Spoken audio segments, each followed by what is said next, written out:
country, talking to the radio announcers, the church people and the street people, telling them that God has smiled on me. God has smiled on you if you got breath in your body. If he woke you up this morning and started you on your way. And I want to tell you some stories of people that God smiled on. We know the story of Dr. Martin Luther King, how he started way back in Montgomery, Alabama in 1955, trying just to get dignity, trying to get respect. And he went all the way to the mountaintop. But he didn't forget about the brothers in the valley. He didn't forget about those trapped in the alley. And I hear Brother Martin King saying, God has smiled on me. He's been good to me. Let me tell you, God has smiled on me. It's been so good to me. Then I see as Dr. King went on, another man stepped into the forefront by the name of John F. Kennedy, who rose up and said, let's not stand back. Let's not wait for a handout. Let's wait for a way out. He said, ask not what your country can do for you, but what you can do for your country. He said, don't us gravel and don't us moan, because God done smile on us. Let me say it. God has smiled on me. He has set me free. Let me say it. Yeah. One more time. I want to say it real slow. I'll say God has smiled on me. He has set me free. Pick it up. God has smiled on me. Yeah. I feel it. Then I went on by backstage at the Apollo Theater and I saw a man come out. They call him the King of Soul, James Brown. And James Brown said, Reverend, don't you worry. I started out as a shoe shine boy. I started out as a convict. I started out uneducated. But I learned to sing my song. And I sung it all over the world. I told him it was a man's world. I told him about the big payback. I told him Papa got a brand new bag. And all over the world, they can hear my voice. But Reverend, don't you frown. Don't you bow your head. Tell him what you told me, Brother Brown. And when I God has smiled on me, he has set me free. Yeah. Oh, yeah. I want to scream, y'all. I want to scream, y'all. God has smiled on me. He has set me free.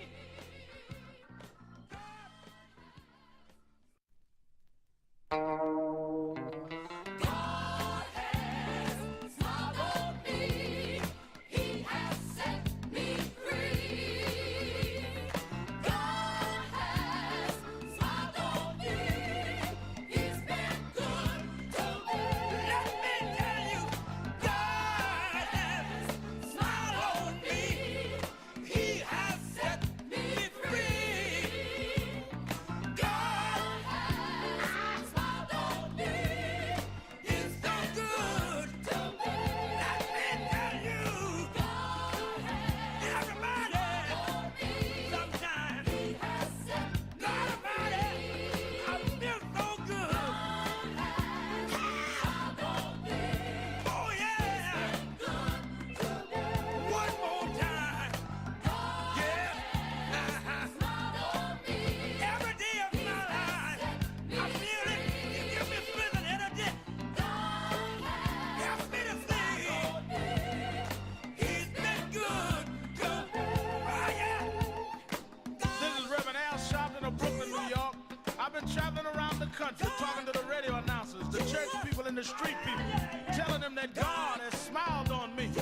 God has smiled on you if you got breath in your body. If he woke you up this morning and started you on your way. But I want to tell you some stories of people that God smiled on. We know the story of Dr. Martin Luther King, how he started way back in Montgomery, Alabama in 1955, trying just to get dignity, trying to get respect. And he went all the way to the mountaintop. But he didn't forget about the brothers in the valley. July 25th. Do you know what time it is? It's Al Sharpton's time. And for the next 3 hours, it's time to put aside all pretenses, deception, denial, or fronting. The time has come to keep it real on Keeping It Real with Reverend Al Sharpton. A very good afternoon to you all across the country. And good morning to our West Coast listeners. Welcome to those listening on Sirius XM. Channel 126, The Urban View, where talk empowers and becomes action. I'm coming to you live from our National Action Network corporate headquarters in New York. You can join the conversation by calling us at 1-877-532-5797, 1-877-532-5797, or you can go on our message board at nationalactionnetwork.net. Go to live stream at nationalactionnetwork.net, and you can put a message on our message board, like Happiness Donuts just put on the message board, looking sharp, Rev. Well, she's obviously looking at me on live stream. I try to stay sharp for you, Captain Happiness Donuts. Thank you for that. It's XL Friday. Let it out, let it out. Rodney Jones, the mayor from Queensbridge Houses in Queens, the mayor saying, let it out, let it out. XL Friday is when we let you talk about whatever's on your mind, whatever's in your heart. All you have to do is call us at 1-877-532-5797, or do what others are doing. Janet, overall, saying good afternoon to everyone. And Dahl saying good morning, Reverend Sharpton in chat. Hope all is well this morning. Thank God for the life this morning, watching you from Los Angeles, California. All right, Dahl, glad to have you with us. A lot to talk about. There has been 2 meetings now in 2 consecutive days with Helene Maxwell, who was convicted of sex trafficking in partnership to Jeffrey Epstein. And all of a sudden, even though she's been convicted, sentenced to 20 years in jail, for whatever reasons, the Trump administration sends down their number 2 in justice to interview her. Now, this, one of the top things of this week as we exhale this Friday. Let's go back. The fact is that it has been reported and confirmed that the Attorney General of the United States, Pam Gandhi, told the president that they had gone through the files on Jeffrey Epstein and found that his name was in several places. Once that was reported, Trump seemed to have taken a panicked position, I'll put it that way, because he immediately had Bondi, the Attorney General, say there was no guest list, there was no files, after he and others on the right wing for years had been saying that there were files, there was a guest list, the Democratic elite was hiding it, and as it now became apparent that he was one of the elite, he being Donald Trump, that he was one of the elite, and no one is saying that he was going to bed with underage girls, but that was part of what was going on the island and in Jeff Epstein's world. So in order to stop all of that, in order to clear all that up,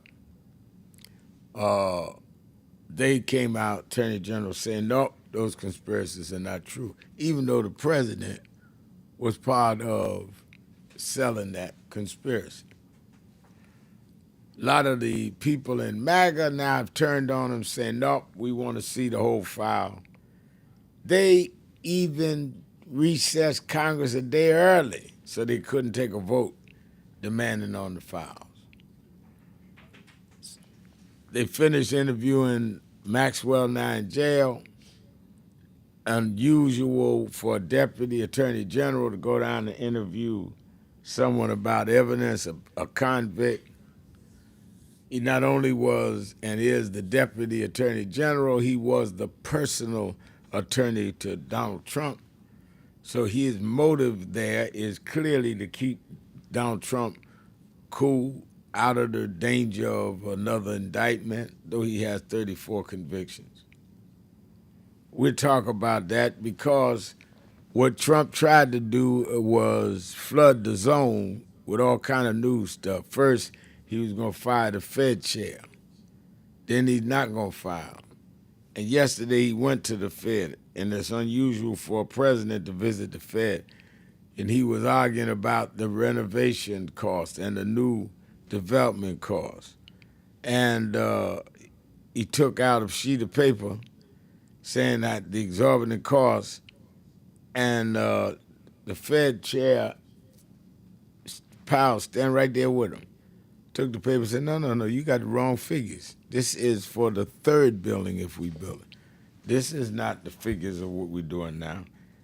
And they ended up, looking like they were somewhat cordial, but clearly he was embarrassed. I don't know what kind of staff Donald Trump has, give him the wrong briefing papers, going in something as serious as that. So he's tried to bury this all week. He came out when he fired the Fed chair, then he'd say, I'm not. He ordered the release of 240,000 pages of the documents FBI had on Martin Luther King, and they thought that was going to cause some fervor because there was supposed to be some non-complimentary stuff in them papers. Didn't make it. Then he's going to deal with Maxwell. Then just every day it was something else. And to me, people don't act rattled unless they know there's something there. People don't get all upset unless they know there's something there. And clearly, he's continuing to try to duck the story. He's on his way to Scotland, to his own golf course. Government experts say the trip alone is going to cost taxpayers $10 million to fly Air Force One, pay the staff, pay the security, pay the rooms in his resort that's making him money, $10 million trip for a week. It's said that he spent $152 million last year that went through much of it to his own casinos and resorts. Yet they're the party of austerity, how to save the budget. They're the party that, to save the budget, we have to cut Medicaid and cut SNAP or food assistance. But we can fly Air Force One all over the world to make him profits. I'm not against President having Air Force One. I am against him using it, go to his own hotels. The guards have to pay government money to stay there, and even the TV and media stations. So a lot to talk about with that this week, the Trump saga, what he did with Martin Luther King, what he did in terms of the Epstein case, and of course, the continued economic problems tariffs he's talking, I mean, it's just so much you can't even get your head around what this president does in a week's time.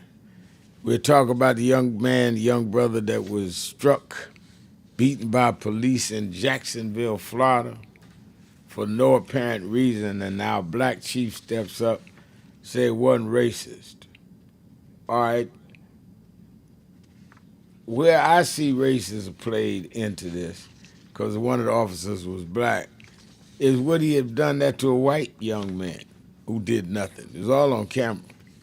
So a lot to talk about, a lot to exhale about. I'm going to get ready to line up your calls and your message on the message board, 1-877-532-5797, 1-877-532-5797, twitter.com, The Rev Al, or go to live stream at nationalactionnetwork.net and post a message. Be right back. Keeping it real. Sharpton. Be right back. Of reference. 400 years later, it's time to do some assessing where we came from. While Alabama, Georgia, and South Carolina, and Mississippi take the hits, the real trade market for commerce and cotton was New York. The port of New York. As a matter of fact, Joe, the first state to end slavery was Vermont. It was all the way up the coast. The big shipbuilders became enriched off of our enslavement. Say our people are not slaves, they are our ancestors.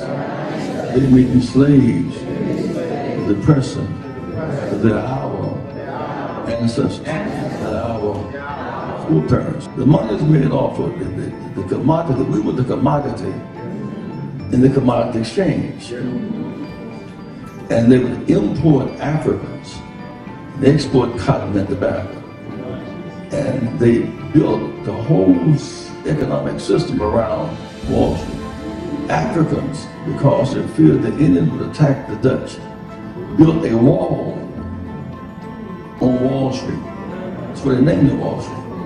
It's the Africans, with logs and trees, they built a wall around Wall Street, keep the Indians from attacking the Dutch. So Wall Street was named after us.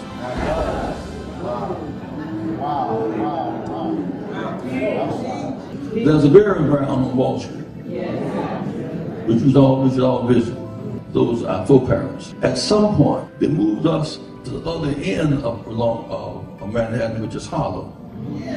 So we are on the same island as Manhattan. Manhattan, Harlem, Wall Street, on the same island. Harlem is right down the road from Wall Street. That's interesting that most of our leaders who argued different cases never quite got to march on Wall Street. That was Reverend Jesse Jackson speaking at National Action Network's House of Justice in 2020, saying that we'd ignored dramatizing, putting the spotlight on the economic inequalities, the economic issues of this country by never having marched on Wall Street en masse. Well, on August 28th, 5 years later, we're going to do just that.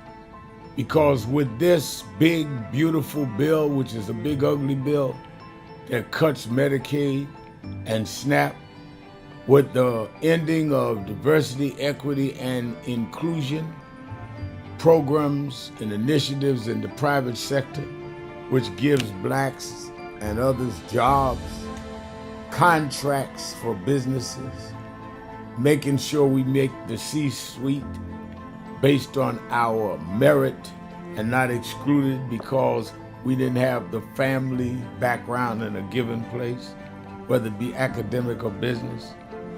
The people that benefited from that are the ones on Wall Street that deal with the stock markets, that deal with the Dow Jones, that deal with making trade off of the decisions of those that supported the Trump initiatives in this area. So we are not this year going to Washington on the anniversary of the March on Washington. On the anniversary of the March on Washington, we're going to Wall Street. And Reverend Jackson, we're going to do what you said. Thousands of us are going to nonviolently but firmly come and say that the dream cannot be deferred by tax cuts for the rich and cutting those out that need food assistance, that need support with health care and other economic policies that have choked the middle class and the poor. August 28, 2025, go to www.nationalactionnetwork.net, get the details. Meet us 10 a.m. at the African Burial Ground and be ready to march. Buses are coming from all over the country. Go to that website or call 1-877-626-4651. No justice, no peace.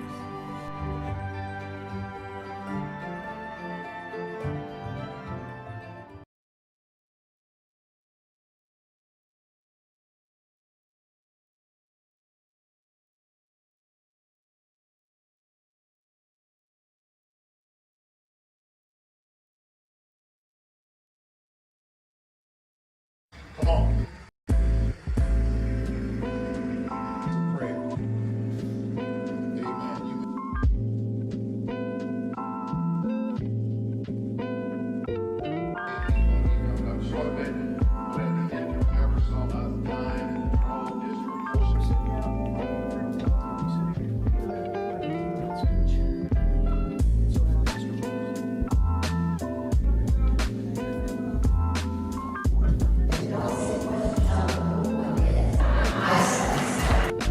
Please put your hands together for Reverend Dr.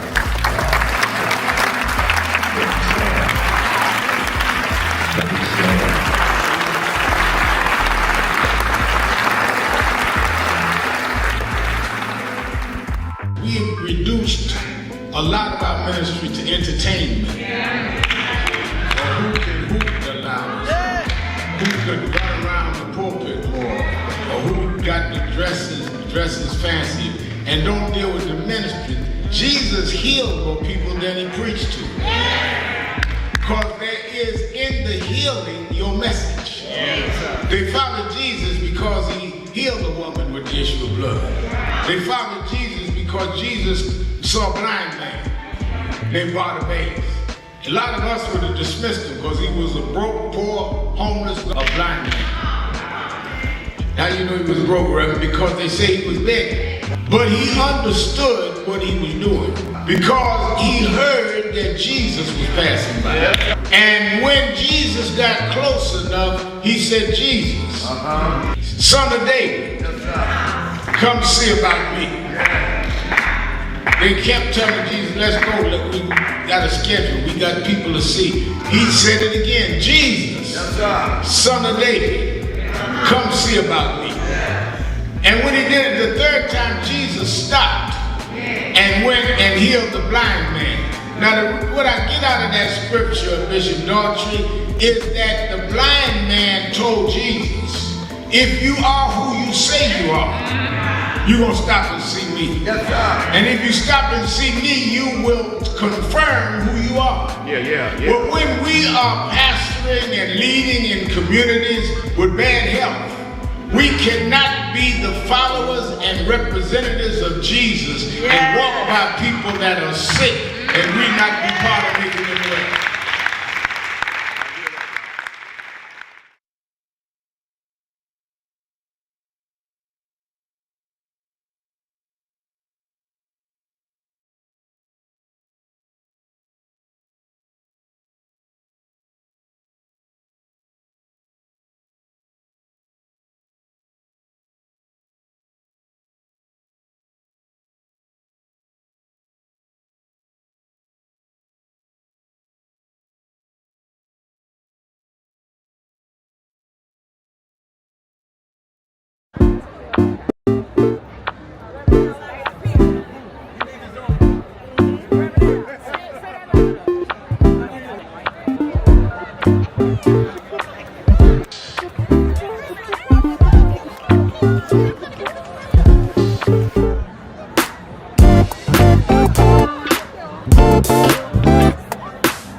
Exhale Friday with mind.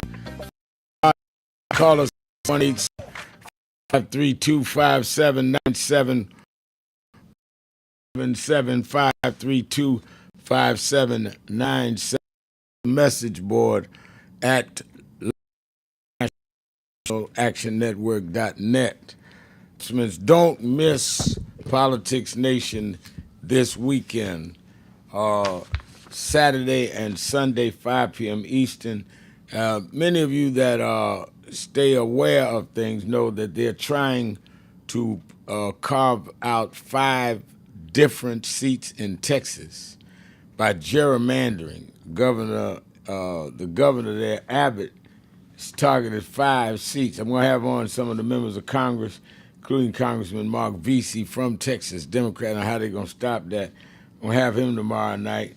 Then everyone's talking about Zohran Hamdani in New York winning, a Muslim and a self-described Democratic Socialist, him winning the Democratic nomination. But Omar Feta in Minneapolis, Minnesota, beat the sitting mayor to get the nomination in Minneapolis. I'm going to have him on tomorrow.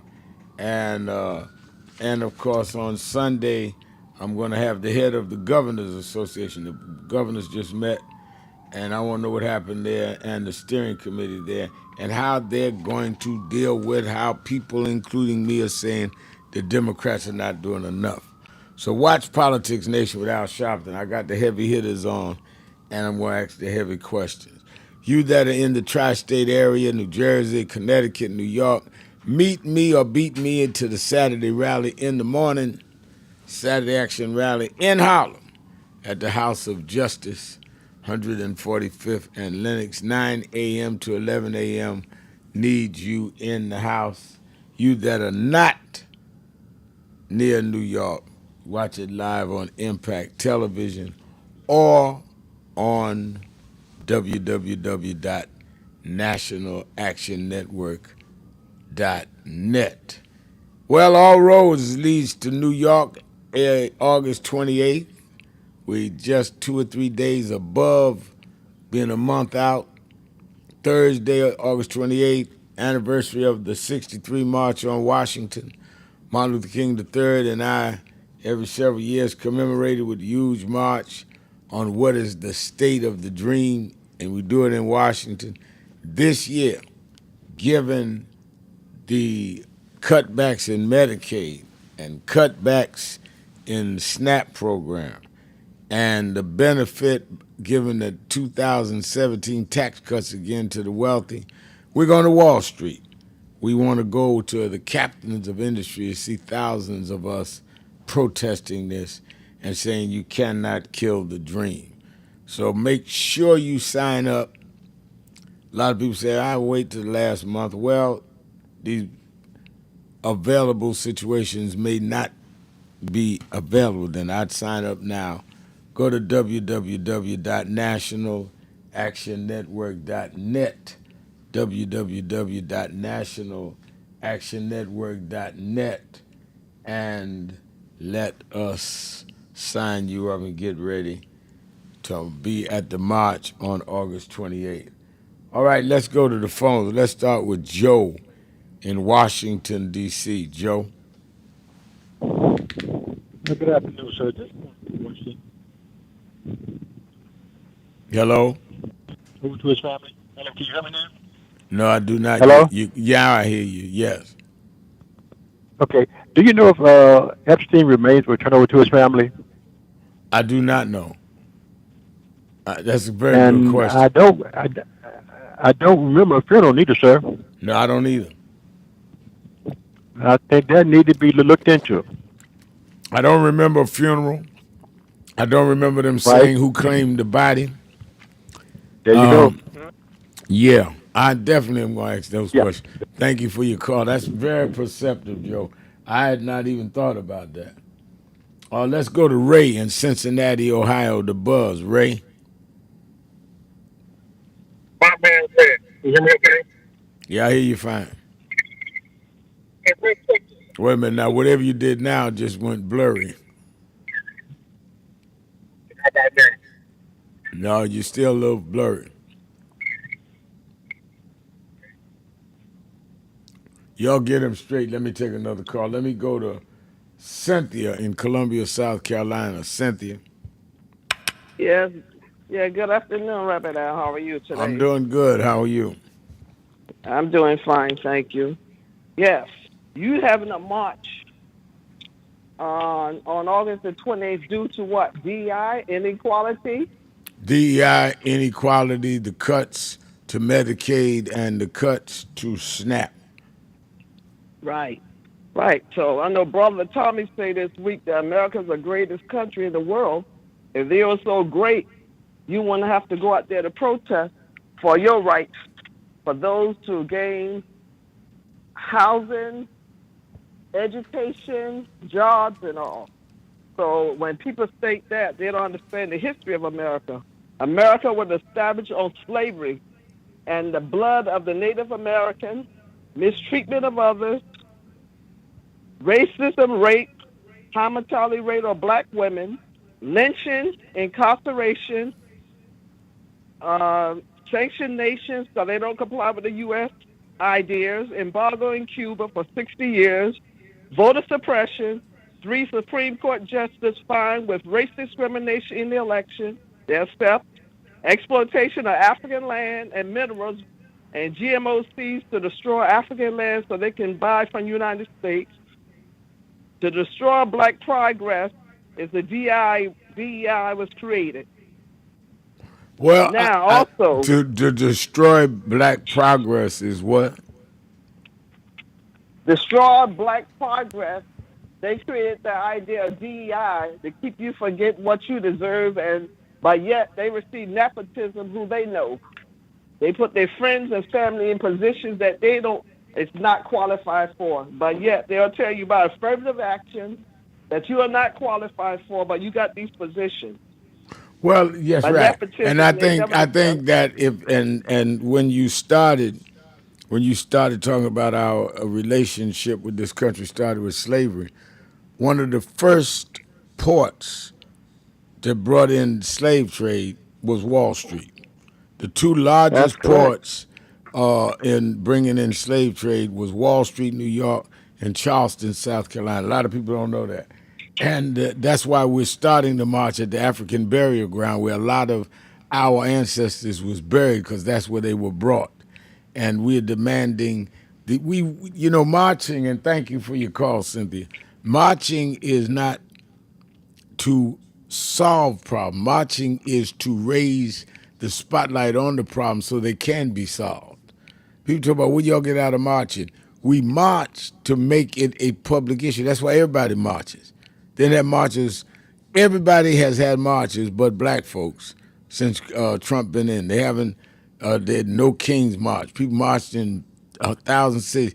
Why are we so quiet when we're the ones disproportionately impacted? And she's right. Everything she ran down was right. Absolutely right. Let me go to Jerry in Cleveland, Ohio. Jerry. Hi, how are you? I'm doing well. Hey, I wanted to ask you a question, and then I wanted to make a few comments. My question is... We should have went to break, sir. I'm sorry. Let me, if you got, wait a minute. If you got a question, that's a comment. Let me take my break, and I'll come back to you. We'll be right back once you have enough time. Let's take a break. Be right back. Keeping it real. Sharpton. Be right back. Thank you for joining us for Weekdays Live with Reverend Al Sharpton.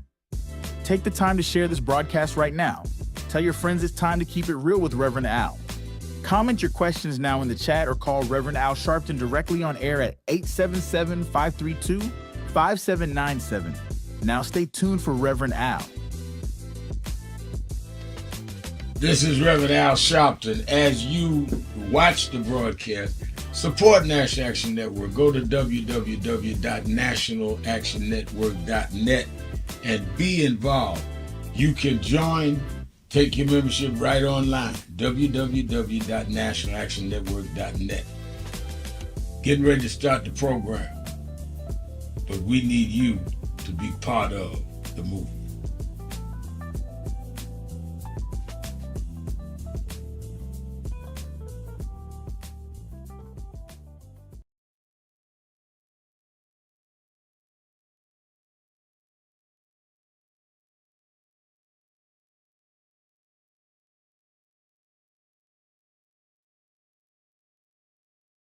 1 year ago and change, 67 weeks ago, we started marching every Thursday, am I right, on the offices of Bill Ackman. Bill Ackman was the architect of ending DEI, which is diversity, equity, and inclusion. He started it. I want to give a little history because a lot of people get Negroitis and get confusion.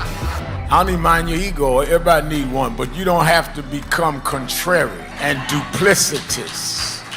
We got to have integrity even among those with ego. So we started when they first came out against DEI. Now Ackman and them started it going to Harvard University, forcing out the first black woman and first black president of Harvard. We went to his office and been going 67 weeks. I went first 10, 12 weeks. And this brother, stand up, Reverend Ron McHenry, coordinator House of Justice. This brother has been there every week. Many of you here in the audience have marched every week. So we didn't just get in this, we were in it the day they came at Claudine got. Last year's convention, we dealt with DEI. This year we said that we're going at these corporations that had come out against DEI. Many of you, most of y'all I'm looking at was at the convention. And we hit Pepsi. Pepsi called and said, all right, we 8-9 days in, we agree to meet. And we went, purchased New York, chairman of our board, Reverend Dr. W. Franklin Richardson, and Carol Wallace, who's a special advisor to us on finance, and laid out to them that one, we don't care what you call it, DEI, IED. Y'all are gonna keep your commitments in terms of the black community. And that means we don't want special privilege, but we do not want to be specially excluded. This is not about we don't want merit. We feel if our people are at the table, we can beat anybody on merit in many cases. So we want from employment to your board, to how you deal with marketing, to who does your financial investment. We want to go across the board with that. Otherwise, if you don't want to deal with the question of diversity in how you do your business, then don't deal with diversity in your consumer base, because you don't believe in diversity. So we just will try to remove all the dollars we can from buying your stuff. In fact, I told the chairman, maybe the chairman of the board, maybe the CEO, I said, in fact, I learned that not from growing up civil rights, I learned that from Donald Trump. I said, what do you mean? I said, Donald Trump said he's gonna redo tariffs, that if he doesn't get what he wants for the country, they were gonna raise the tariffs. I'm doing the black tariff reverse. If we don't get what we want, I mean, y'all can't be for Trump and tariff and not be for us in the African American community with a tariff.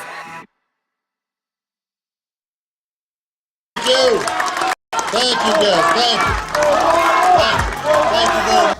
Let me thank Charlie King, Dr. Richardson. Most of all, let me thank Reverend Al Sharpton for bringing us all here together today. The Urban Action Network. I am proud to be a candidate for the presidency of the United States of America. But I am mindful that I wouldn't be here if it had not been for Reverend Al Sharpton running for president, and Carol Moseley Brown running for president, and Jesse Jackson running for president, and Shirley Chisholm running for president. They paved the way, and I stand on their shoulders. And I'm proud to acknowledge that debt that I owe. I appreciate Reverend Sharpton for being a voice for the voiceless and a champion for the dispossessed. And as we saw last week, he's still on the front lines, fighting a good fight. And we are thankful for his energy and his willingness to challenge the conventional wisdom. I'm also thankful that Reverend Sharpton has built this organization because what he understands is that change in America doesn't happen from the top down. Change happens from the bottom up. Change happens when millions of voices set the agenda and hold those in power accountable. April 1968, Dr. Martin Luther King was killed in Memphis, Tennessee. And it has been the commitment of National Action Network to always, in the month he was killed, to let them know they killed the dreamer. I have a dream today. They can't kill the dreamer.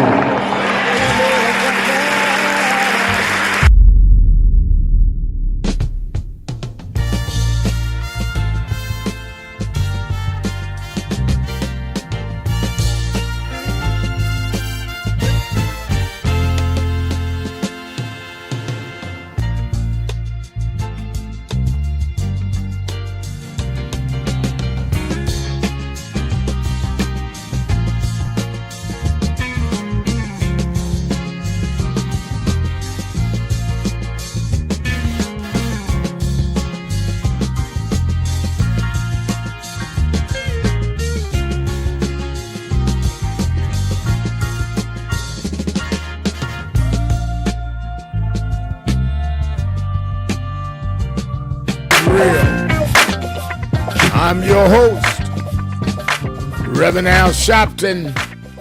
Exhale Friday. Let's go back to Jerry in Cleveland, Ohio. WERE. Go ahead, Jerry. Okay. One of the things I've commented on before was I always had a problem with the way the Democrats message things because Republicans are very good at confusing the issue. And so what I wanted to ask you, my question was, when they say democratic socialists, I think that hurts because Republicans can confuse it. First thing they'll say is communist. And the average person doesn't know the difference between communism and socialism. They don't realize we do a lot of socialism in this country. Well, and you pay for it. And I think Democrats, when Bernie Sanders came out with that term, I think he hurt more than helped. Would you agree with that? Well, I think you pinpointed, you went to where I was going to go. I don't think the Democrats, and I agree with you, the Democrats are very, very bad at messaging, particularly in the last couple of cycles. But I don't think the Democrats came up with the term democratic socialist. I think Bernie Sanders and some of the socialists call themselves that. That term didn't come from the Democratic Party. And I agree with you that the fact that they put Democratic in there gives a weapon to the Republicans and the right wing. I definitely agree with you there. And I thought of something else while I was, during the commercial break. I'm hearing a lot about anti-Semitism, and people are saying hate crimes against Jews are on the uprise. Correct me if I'm wrong. I was trying to look it up, and certain information you can't find. I do not believe that there are more hate crimes against the Jews than there are against blacks. When they're Amber Alerts, they don't even put missing black children, their information out there. Yeah, I think that I have not looked at the data. I certainly think there's been no decrease in hate crimes against blacks, and that does not mean we're excusing hate crimes against Jews or anybody else. But I think, and I thank you for your call. I think though we're not trying to compete for who gets the most abused. I think that's why we've got to fight against racial and ethnic and gender attacks, no matter who they are. And that's why I say to a lot of people that say, well, I don't care nothing about black people. Well, first of all, if you think they're only going to make a law for you and not make a law that's going to protect everybody from discrimination, then you are either naive or stupid. You got to have hate crime laws for everybody, or they're not going to give it for anybody. They're not going to do that. Anyway, and it amazes me How people will say things and act like it make good sense because they say it loud. Volume don't make what you say relevant. Just because you loud don't mean you making sense. On our message page, Tanya Stovall is talking about, I guess somebody I can't see who, a question about Tim Scott. I noticed that too. Tim Scott was the only one that was with President Trump, Fed Chair Powell, that didn't have a hard hat on while they were touring the grounds yesterday for the new Fed. And Tanya says probably because Ted Scott's head is hard enough to withstand the pressure, LOL. I don't know, but this stand out to me how everybody had a hard hat on, but Tim Scott, that is very true. OG Kelly is saying Epstein's body was claimed by his brother Mark.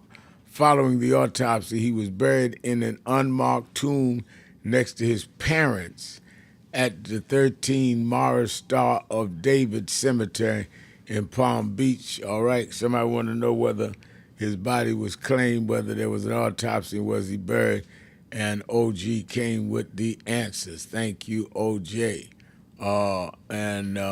Somebody saying, can you believe school is starting? I think it's Tricia saying school shopping is starting in less than 2 weeks. Tanya Stovall say, yes, Tricia, school is starting in less than 2 weeks. I mean, the summer look like it's just going. It's just about to get out of here in a couple of weeks. Let's go to Don in New Orleans. Don, you're keeping it real on Exhale Friday. Reverend Al, you be sharp. Every time I see you on television for the last 20 years, and you know they said the late great awesome James Brown would change outfits and shower several times a day. That's true. And the reason I'm saying that is he had a masterful wardrobe, Reverend Al, and you would know that. And the point is, I'm thinking of brothers like Lanny Smith, founder of Actively Black. You know that name Smith. Yeah. Even though it's our American name, if you will, Smith is a metal worker. They not just work with steel and stuff of iron, but of gold, silver, bronze, precious metals. Smiths, goldsmiths, silversmiths, coppersmiths. They work with precious metal. They build stuff because metal, Smith is very vital biblically to the building of civilization. So Lanny Smith, founder of Actively Black, is a profound young brother, 40 years old, I think he is, in his 40s, early 40s, late 30s. All right. And he said that he give big ups to, he give a very humble commemoration to the brother Damian John of FUBU. But I want to bring attention to another brother who has a correlation to the tragic demise of Malcolm Jamal Warner. And this brother's name is Carl Williams. We know him as Carl Kanai, the fashion designer whose family is from Limon, Costa Rica, where Malcolm Jamal Warner met his demise. So we remember these brothers, both living and transition. The connections, Reverend Al, what I'm talking about. But I'm going to say these two things quickly and get out the way and listen to all your beautiful show. When we underpay people based on their skills and abilities, that is a depression. That is a suppression. In other words, if a black person, Hispanic, any person that is compared to the white male is the standard when we talk about pay and benefits. So when we talk about inflation, the recessions, we're always in a recession, Reverend Al, in this respect. Women, black women especially, black men, Hispanic men are always paid less than a white male for doing the same job or better. Because, we was ready to be 2 times, 3 times, 10 times better than the white person or the standard of excellence, which may lend itself not to castigate white males, because they work as hard as anyone, I would imagine, and seen for myself. But the standard of the social, economic, psychological standard that we look in the metrics and these studies, it says that the white male is the standard when we talk about pay, benefits, salaries, and all those things. So we're always... Well, they're the standard. We're always fighting with one hand. Wait. They're the standard because of discrimination. They were given the opportunities and the placement. They're not the natural standard. Right. That's exactly what I'm saying. But nevertheless, we are still always in a depression or recession, or we're always in a state of inflation based on that premise you just laid out for us very clearly. Because when a group is being underutilized in the sense of pay equity, then our economy as a whole, our societies, our communities as a whole is shortchanged because of the discrimination and the subjugation to the economics of a discriminatory society and economic system. That's what, if we're on it promoting at a 70% clip, but we're relying on 20% to carry the load, then we are always going to be in that predicament because we're discriminating against those with the drive, with the ability. And so that brings me to my close about Carl Kanai and FUBU and these brothers and sisters who create fashion on a small scale based on the economics, not based on their ability, but because of discriminatory practices and people, not to say anything against Ralph Lauren or Calvin Klein or Versace, but the industries itself of those who are benefiting from the discriminatory practices do not lend themselves to what is the attack today, diversity, equity, and inclusion. If you're already benefiting from discriminatory practices, and yet you're saying to people, because you're here because of DEI as a negative promise or premise, then what are you actually saying? That you can go into a community or you can go into a country and steal their ideas or even put a tariff or even declare war and drop bombs on them, all for the sake of what? What are we really saying when we talk about a democracy or a better place for humans to live? We are actually legalizing murder and even exploitation of girls and protecting those who are perpetrators to the extent where we even sell our own souls for what? All right, Don, thank you for your call. I got to get ready for break and then other callers. Thank you for your call. Keeping it real. Sharpton. Lolit Ellis is on our message board.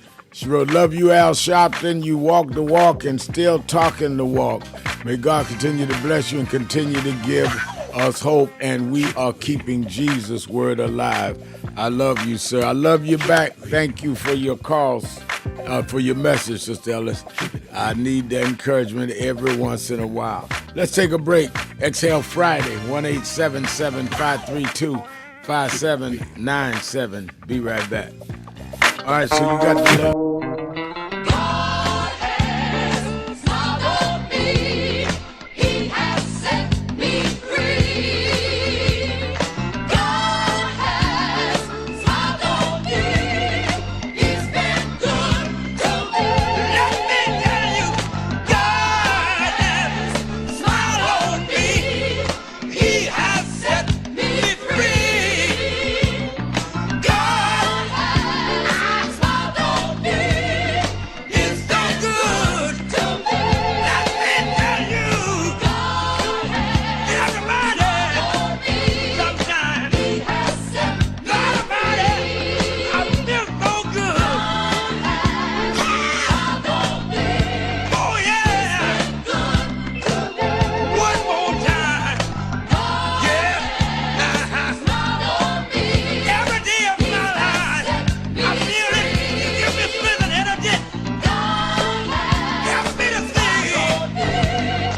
the street people, telling them that God has smiled on me.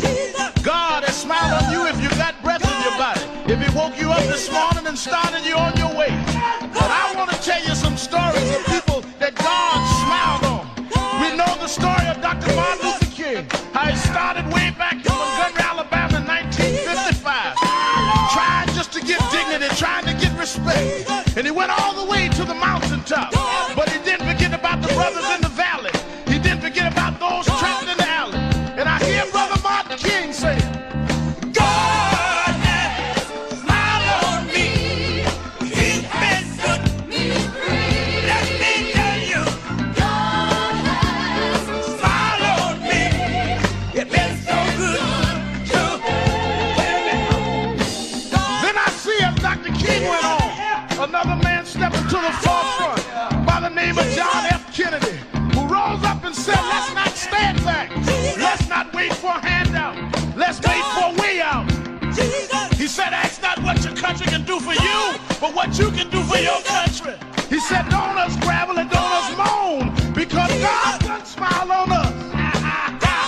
Let me say it. God has smiled on me. He has set me free. Let me say it. God has smiled on me. One more time. I want to say real song. I'll say God has smiled on me. He has set me free. Pick it up. God has smiled on me. I feel it. Then I went on backstage at the Apollo Theater and I saw a man come out. They call him the King of Soul, James Brown. And James Brown said, Reverend, don't you worry. I started out as a shoe shine boy. I started out as a convict. I started out uneducated. But I learned to sing my song. And I sung it all over the world. I told him it was a man's world. I told him about the big payback. I told him Papa got a brand new bag. And all over the world, they can hear my voice. But Reverend, don't you frown. Don't you bow your head. Tell him what you told me, Brother Brown. I said, now God has smiled on me. He has set me free. Yeah. He has set me free. God smiled on me. It's been so good to me. Then I went home and I told my mother what Brown told me. And she said, son, even though we don't have much, we don't need relief. All we need is belief. And she said, he didn't tell you no lie, because the Lord will take care of you. God sits high, but he looks down low. And every time you get discouraged, every time you're burning down, all you have to do is think of the things that God made a way for you and look toward the heavens. Lift your eyes to the hills and say, God, God, God, don't smile on me. Now then, the God has smiled on me. He has set me free. God has smiled on me. And that has been so good to me. Yes, he has. I say, God smiled on me. He has set me free. And I know all over the country, smile on me. We need jobs. We need a way to make it. We need help. We need jobs. We need a way to make some money to feed our families and raise our bread. We need a way to survive, so we don't need crime as a survival kit. We just need a little bit. But don't give the hope up. Don't lose the faith, because God will smile on you. God will give you the strength. God will make a way for you. Adam Clay Powell said, keep the faith. Keep the faith, baby. I hear Robert Kennedy saying that it's not the dream of, but it's the dream that'll live on forever. Just know that God will smile on you. Dr. King had a dream. Dr. King said, I went to the mountaintop, but I didn't stop there. I looked over and saw the promised land. I hear Brother Malcolm saying, don't sit on the stoop. Stand up and be a man. Respect yourself. Be somebody. Then I hear the brothers in the Hispanic community say, I'm going to stand up and be a man. I'm going to do the best I can. I had a reaper say, I don't care what time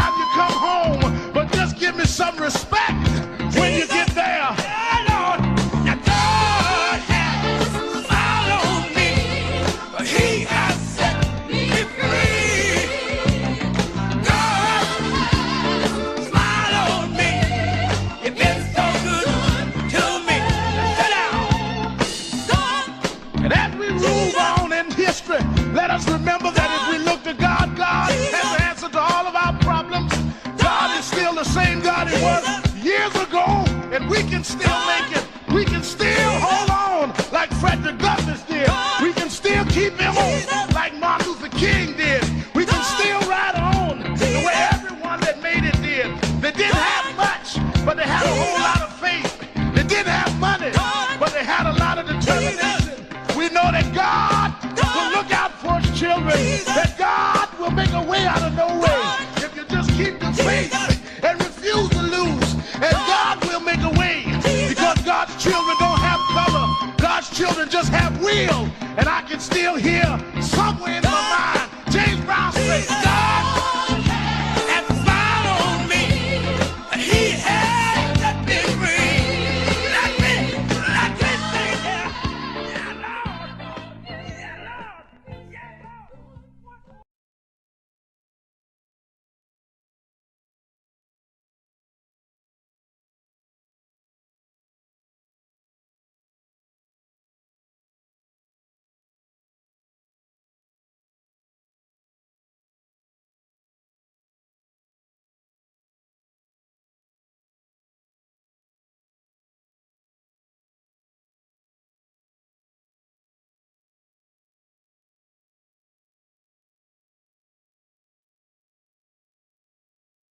It's been a long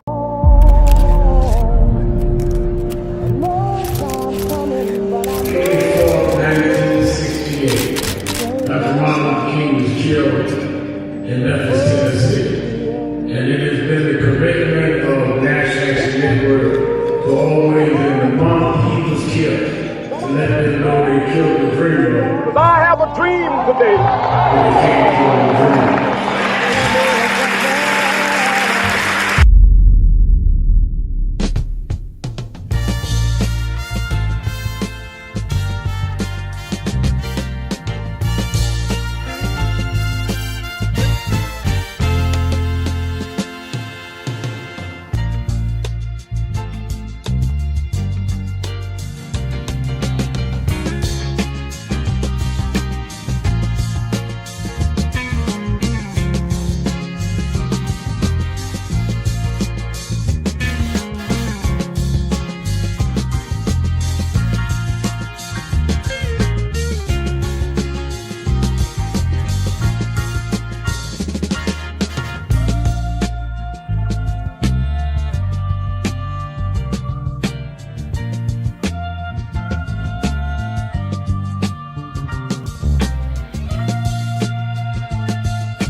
Real, keeping it real.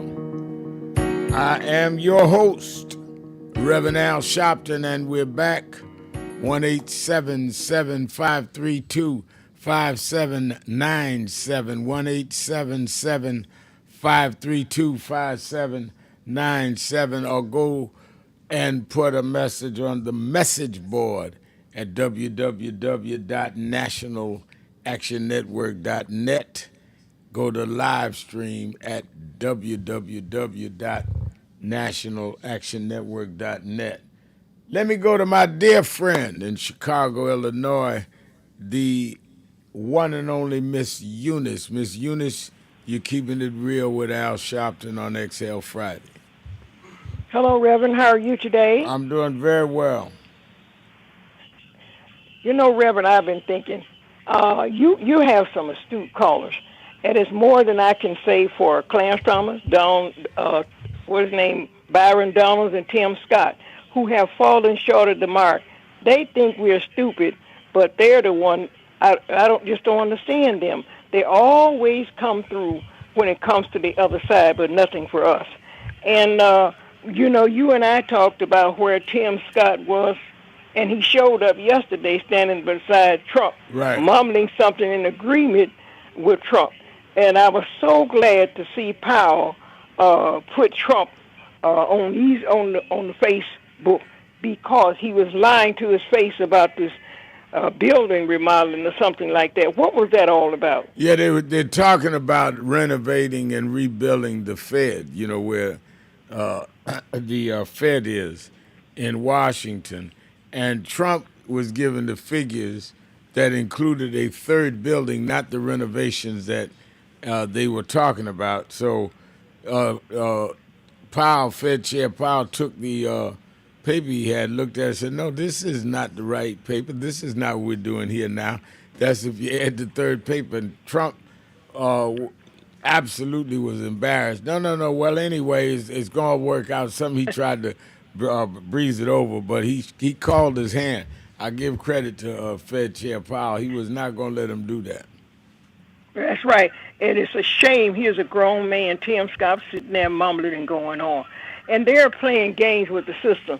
Now they're saying Ilana Habba can remain as prosecutor. This thing has gotten out of hand, and I don't know what it's going to take to straighten it out, but things are not getting any better. And we need more young people like Maxwell Frost from Florida. Right. He is just in his 20s and doing an excellent job. And how is it that when the elected officials don't want to do their job, they call a recess and they go home? Wouldn't it be nice if others could do so, not do their job? And the Supreme Court is enabling Trump also. He has untold power, and no other president has been afforded such. When will they see fit to stop Trump? And thank you for taking my call, and have a great weekend. All right, the beloved Miss Eunice, always glad to hear your voice.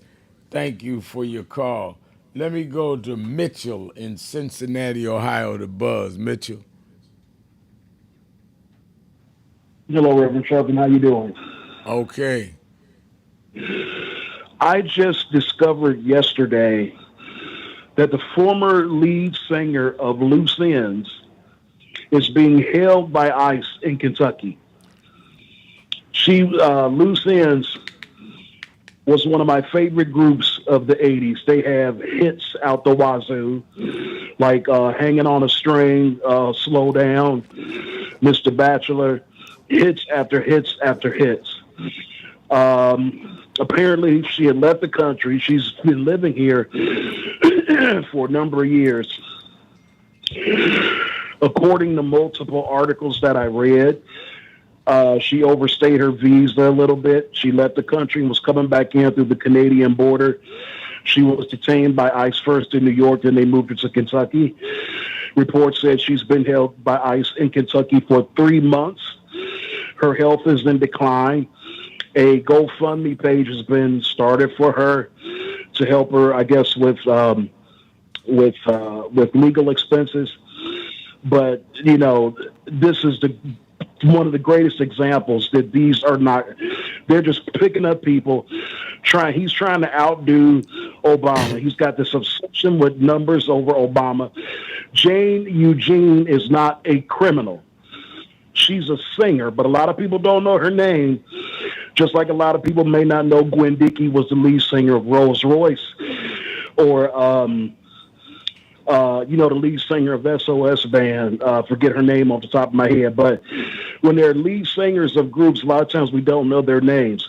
That's why a lot of people don't know who Jane Eugene is. A lot of people know who Loose Ends is, but they don't know Jane Eugene was the lead singer. I think all of us know Loose Ends. I did not know Jane Eugene by name. Yes, you're right. And I just wanted to, for the whole country to know that this woman is being held by ICE. And if you have it in your heart and love Loose Ends and love her voice, I love her voice. If, chip in a little bit into her GoFundMe so she has some money for a legal defense. So now, she can. They're holding her where? I read in Kentucky. I saw 3 articles yesterday. One was with Guardian, and I think one was with Rolling Stone. Okay. All right, I'm gonna look it up. I'm gonna look it up and see what we can do from there. Thank you so much. And I left a message on Alicia Reese's office because it's the Music Fest weekend here in Cincinnati this weekend, and she's responsible for getting the Black Music Walk of Fame. Right. So I'm hoping they would mention it at the Music Fest to try to help. Loose ends have been here to the Music Fest. Oh, is that right? And yes, I think they were here in the early '90s, and I love this woman's voice. She has a wonderful voice, and I'm just hoping, we can let she is not a criminal. The only thing she's criminal of is having a beautiful voice. Yeah, all right. Well, I'm going to follow it up, and I'm glad you called Reese. Reese is on our national board. I'm sure she'll look into it as well and mention it this week. Thank you for your call. Let me go to Rick in Germany. Rick in Germany, you're keeping it real with Sharpton. Good day, Sharpton. Good day, brother man. Good day.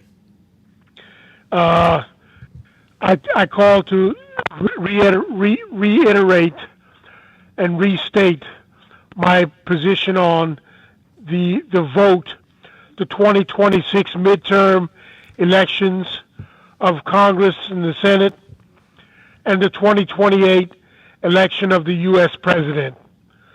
I think you're being had by the press focusing on Ghislaine Maxwell and whether or not Trump's name is wrapped up in that mess. The supplying of teen girls to people that the wealthy hope to promote, puppeteer in some sort of leadership position. Yes, abuse is important, but poor people's power to elect government is critical at this time there in America. I believe that the Constitution was suspended in 1994, and you're not going to get the restoration of the Constitution, the reform and revitalization of the Constitution, if the Republicans keep the Congress, the Senate, the White House, and the Supreme Court. Brother man, I'm done. All right, great to hear from you all the way from Germany. Let me go to Reggie in Dallas, Texas. Reggie. Hey, what's up, Brother Al? What's going on? I'm doing all right. How you doing? Well, they say about perseverance paying off after 8 years of going after Frito-Lay, and then 3 years of filing a bar complaint against Guy Rogers for sabotaging the case. We finally scored a victory, and the state Supreme Court upheld that Rogers did violate some he made some serious violations in the case, and they forced him to resign and resign his license. Well, now, what was the case? What was the case? I'm not familiar with the case. Okay, from 1974 to 99, a lot of people in Jackson, Mississippi was working at the Frito-Lay plant. They worked in some very hazardous conditions that they were unaware of, and back during the time when OSHA was not mandating PPE and other type of breathing apparatuses. Over the years, these people got infected with all types of cancer-causing and respiratory agents, and it led to a lot of people's deaths after their employment in '99, including my father, who passed away in 2010. I did an investigation on that when they had a mesothelioma settlement fund set up, and the caveat was that if the people died within the 3-year statute of limitations, they could get benefits. However, OSHA mandated that if they was working in a hazardous environment, Frito-Lay was required by law to take care of those employees, regardless of how long it's been. But they want to wait till people die, and then after that, set up a settlement fund, trying to kind of you dangling money out there that you probably don't have to pay. But what we have done now, I'm hoping to try to get a federal investigation going into this. And I definitely need some media coverage on this thing. I would love to do a show with you on MSNBC on your talk show to go into better detail. Do you have all this written out where you could get it to me so I can look at it and check how we can pursue this? Google Ruffin versus Frito-Lay. I'll tell you what. And hold on a minute. Y'all pick him up and get what he just referred to on the Google, so when I get off the air, I can give it to my staff over at MSNBC to look into it. All right, thank you for your call. Exhale Friday. Be right back. Keeping it real. Sharpton. Be right back.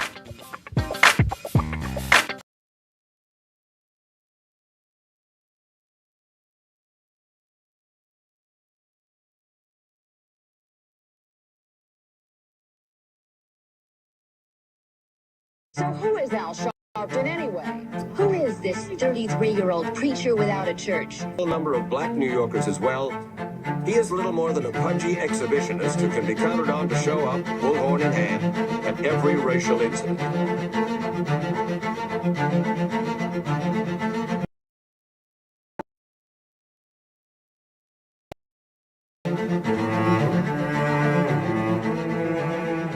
I often quote Mark Twain saying, the two most important moments in life is the moment you are born and the moment you find out why you were born. I had a very troubling conversation the other day that prompted me to do this little video. Young man that I've known a while came to me and he was crushed. I mean, really crushed, because people were criticizing his work. He's in the ministry, but he's also an actor. And he said he couldn't understand why people were jumping all over, criticizing him, trying to find scandalous and derogatory things about him. And I told him, I said, you know, you're very young. You don't know the road I've traveled. They call me everything but a child of God. A blabbermouth, a loudmouth, too flamboyant, an agitator, a racist, I had to learn. Yeah, right. I was not defined by how others saw me. I was defined by how I saw myself and whether I was being true to myself. Some of you watching this don't like me. And it doesn't matter as long as I know what I'm doing. And I like me for being real. So I'm doing this video to say to you, whoever you are and whatever you do, you may not be in ministry or social justice, none of this stuff, but don't live your life worried about opposition or people that don't like you. You can turn that around. Use me as an example. The same people that called me a scam artist, a con artist, a sellout, or racial hustler and all, I kept going. And the people I respected started respecting and publicly embracing my work. When Coretta Scott King, the widow of Dr. Martin Luther King Jr., had this to say about Al Sharpton. A leader who has protested injustice with a passionate, unrelenting commitment to nonviolent action in the spirit and tradition of Martin Luther King Jr. And I am talking about your leader, our leader, the Reverend Al Sharpton. The other thing that hasn't changed is the National Action Network's commitment to fight injustice and inequality here in New York City and across America. And that's not only a testament to Reverend Sharpton, it's a testament to all of you who are here tonight. First and foremost, to Reverend Sharpton. I saw him when he first came on the scene, and I have marveled at his tenacity, at the development of his intellect, and his devotion to our movement, and much he has contributed to the world we are experiencing. I am honored, and I must say that when I had my debate with Dr. King on the issue of the church and religion, he didn't warn me that after his departure, his space would be filled by another preacher, and that preacher would be Al Sharpton. All you want in life is people that matter to you to say you did all right. And more important, that you can look in the mirror and say, you did all right. Thank you, Rev. Thanks for that introduction. Look, we've known each other for a long time. I'm grateful not only for your leadership and partnership, but quite frankly, more importantly, for your friendship. And thanks to all of you, members of our nation's most important civil rights organization. You have been, over all of your years, such an extraordinary leader. You are a voice of truth, a voice of conscience, a voice of practicality around what we must address and what we can do. And I thank you so much for your friendship. I remember that most of the youth around Al's age, he was about 12, wanted to be like Connie Hawkins, a great basketball player, legend, or Earl the Pearl, or Clyde Frazier. Al wanted to be like Adam Powell, a powerful preacher with a social justice gospel. He was very close to, at that time, to Reverend William Augustus Jones, powerful preacher and social justice advocate, and Reverend Gardner Taylor State right down the street, and Bishop Washington, whose church he came from, and Reverend Sandy Ray. He wanted to be like these giant preachers. He wanted them to have the edge, however, of the King's social justice dimension. He wanted to be like them. Now he's one of them. Perhaps taller than most of them because of the risks he has taken and the reward God has given him with his gift. I remember so well that first escorted him to jail. He was around 13 years old. With the jail fighting the ANP. He was in the lineage of our struggle. He grew up in it. We didn't just see him on TV one night. He didn't happen. He came bottom up, not top down.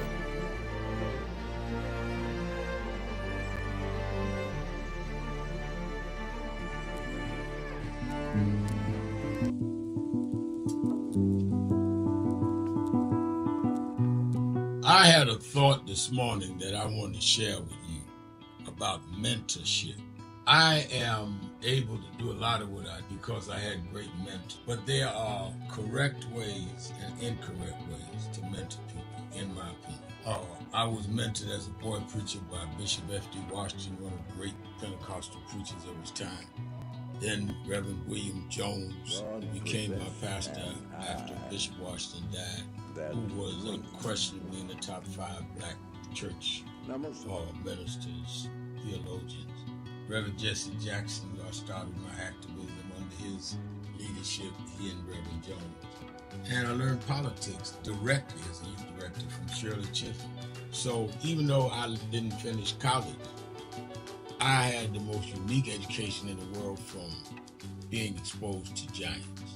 But the one thing I learned is as I grew older and people started coming younger than me and wanted me to teach and mentor them, the magic of the mentors I had is they did not want me to be their clone.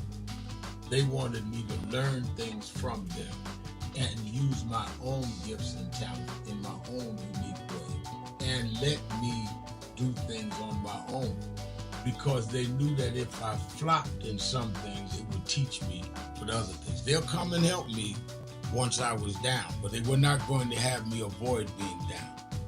And they were not going to impose themselves on me. Why am I saying that? Because too many mentors want clones, and too many mentees want their mentors to put them on a pedestal. Oh, so-and-so didn't do this for me. Oh, so-and-so didn't open doors for me. If they gotta open doors for you, it may mean that they knew you weren't ready to go through those doors.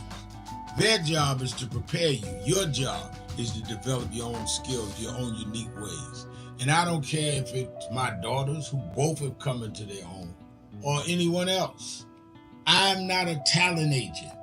I did not form National Action Network to give people their step up. I formed it to fight for justice for everybody. If talented people get in, it's my job to invest and give them a platform.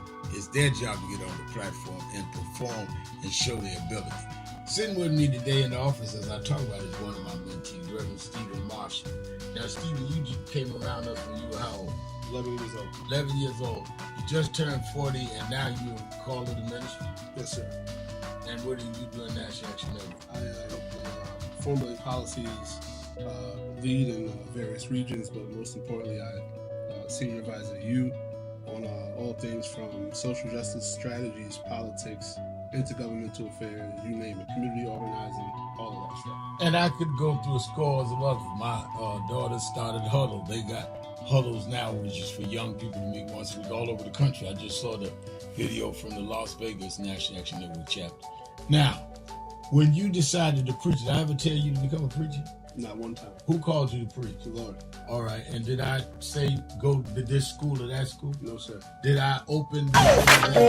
You're live, sir. Keeping it real. Keeping it real. Keeping it real. I am your host, Reverend Al Sharpton. Let's go to Cincinnati, Ohio, the buzz to Ray. Ray. Yeah, Rev. Thanks for coming back to me. Rev, a couple things. I want your opinion on something. Why would almost half the country of Trump supporters support a man who we all saw that Access Hollywood video thing? Right. Him grabbing women by the private and then bragged about it. He wanted 5 black teens executed, knowing that they were innocent. He cheated on every one of his wives. He had sex with a porn star. He was convicted of sexual assault, and he was convicted on 34 felony counts. Now, they all supported Trump through that, but when it comes to this Epstein files, why is that different? Why are they getting on him for that and not supporting him for that? It's almost like they just want dirt on other people, because even if they found out that Trump done something wrong, after everything I just named, I think they would still support Trump. So what is it about that in those files that would make MAGA folks turn on Trump? I think it's a good question. My only answer, Ray, is that they consider whatever Trump has them believing they get from him being president, and most of it is banning other people from the country and keeping us in our place, is more important than his obvious misogyny, as well as his unfaithfulness in terms of his private marriages and relationships that you brought up. Obviously, that's the appeal. I often say to people, if you study the currents of history, it's always, particularly in this country, it's always a step or two forward, then a step backward. And I am convinced that Donald Trump was elected as a backlash to Barack Obama. For them to wake up one morning, a black man was the president with a black wife and family and mother living in the White House. Backlash. Just like they had backlash after Reconstruction, we went through Jim Crow and the Ku Klux Klan. It's always a backlash. Had the March on Washington, 63, backlash. They bombed the church in Birmingham. And I think Trump was a backlash to that, as well as a backlash to a black woman being president, Kamala Harris. Now, is that the only reason? No. But I believe a lot of the people that voted for Donald Trump had a backlash mentality. So I agree with the adage that said, I do not believe that everyone that voted for Trump is a racist, but I believe every racist voted for Trump. Yeah. And to all those folks out there who's having a lot of sympathy for Hulk Hogan, he called black folks the N-word, and he had to apologize for it. And he was a Trump supporter. He was on stage at the convention. So, anybody can think what they want, but he won't have my sympathy. All right, Rev. All right, thank you for your call. And I think that Darius Miller writes, if they find out that Trump was involved in the Epstein mess, the MAGAs still will support him. Some will. I think that's right. Tricia says they just want to find dirt on other people. They've been fed red meat for years about these files and tapes about the Democrats. Yeah, that's why they won't let it go. Tricia's right. They won't let it go because they've been fed dirt. They made some podcasters wealthy off this. And now you're saying there ain't no files, there ain't no list. They not gonna let it go. And somebody gonna have to give up something, some blood or something. Kennedy Marie Shabazz, good afternoon, Reverend Sharpton. I'm praying for all of the victims that was involved in the Epstein House of Horror. I pray they stay safe because these people are heavy hitters, and the really sad thing about this twisted, sick corruption can actually still happen. You're right on it, Kennedy. I think that those that were victims as children, we need to be particularly secure in them, because as these things get closer and closer to being exposed, you never know what desperate people will try to do. I think you're absolutely right. Mayor Rodney Jones, the mayor from Queensbridge Houses, says MAGA equals poor whites thought that it would be different after January 20th.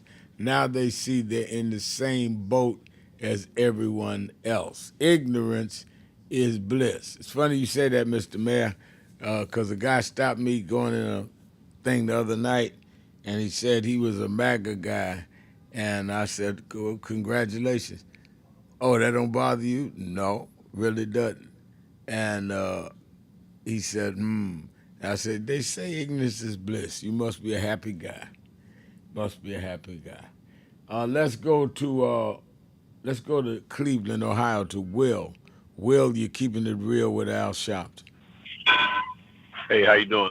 I'm doing good. I think you're exactly right when you said that all races voted for Trump, and that's what I keep thinking and saying to people. Because they'll say, why do they keep accepting this? Why can he do this? Because a lot of these people don't care about his policy. It's just they don't like these other races of people, Mexicans and Haitians, black people, Asians, whatever, they just don't like that. They act like blacks stole something from them. So, anytime they get a chance, they vote for him, and he gave them an opportunity for all of them to come out the closet, in other words. Right. So that's the big thing. That's why he keeps getting support. They don't care about no policy. They care about keeping the other races down, and they can stay in number one spot. Also, about letting them call a narrative on people. I think when next time, if Democrats are lucky enough to get into office, that they should have a game plan. They keep saying the Democrats are, they're, in disarray. They don't have anything going. They got the lowest rate, approval rating and all this stuff. And I don't see any Democrats speaking against that. Like Obama was saying, hey, you laying in a fetal position. When are you going to fight back? And then once you do get in office, you start saying stuff like, we're looking for a bipartisan approach. They don't care about bipartisan. All they're doing is forcing it, they're putting their foot on your neck. Whatever he wants to do, he's doing it. He's not trying to look for, see if he gets any help from you guys. So, when you get in office, they need a game plan. We need to identify a leader, I agree. So I think, they're in a bad position, man. Stop letting them call the shots on who you are. Step up, tell people who you are and what you're going to do. And live up to it. I agree. Great call. Thank you for your call. We'll be right back. Keeping it real. Sharpton. Exhale Friday.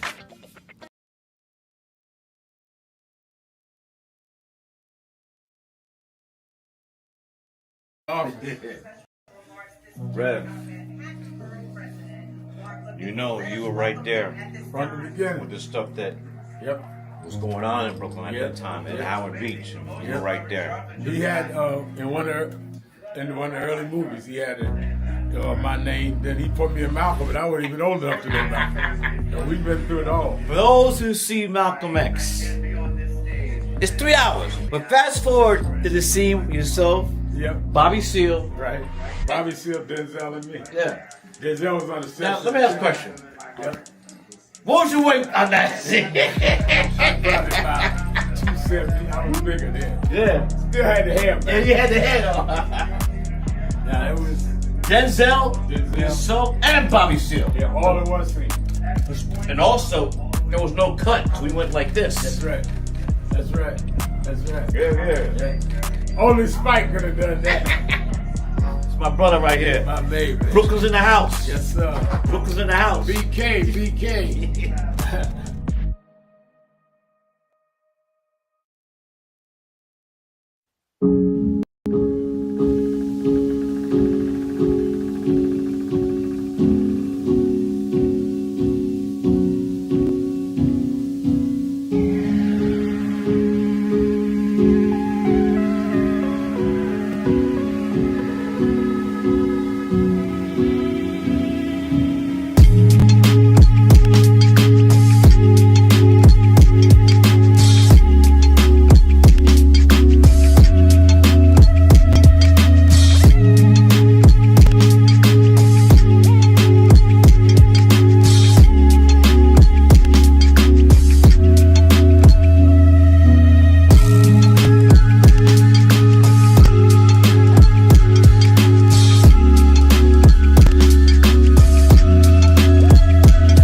Stop telling yourself you're not confident of what you could do.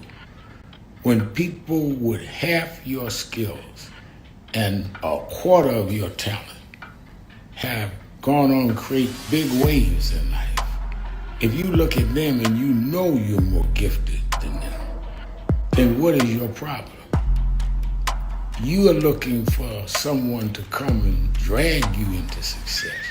You've got to use what you have, which is, in my judgment, more skillful than others I've known in your area. Use that and believe in that, and your confidence will build up as you get going and start doing. And don't chase the spotlight. Sharpen your skills. Live in your purpose. And you'll get so good the spotlight will be chasing you. Be so good they can't help but talk about you and put the spotlight on you. You don't get your energy from chasing the spotlight. You get your energy by chasing your purpose. The spotlight and other adulation will come with it. Have a great day.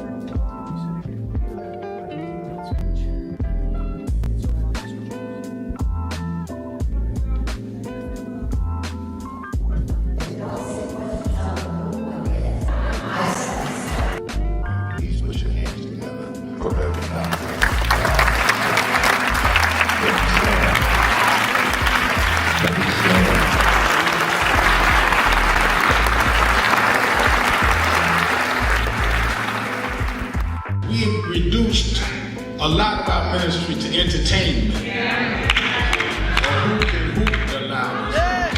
Who can run around the pulpit more? Or who got the dresses fancy and don't deal with the ministry. Jesus healed more people than he preached to.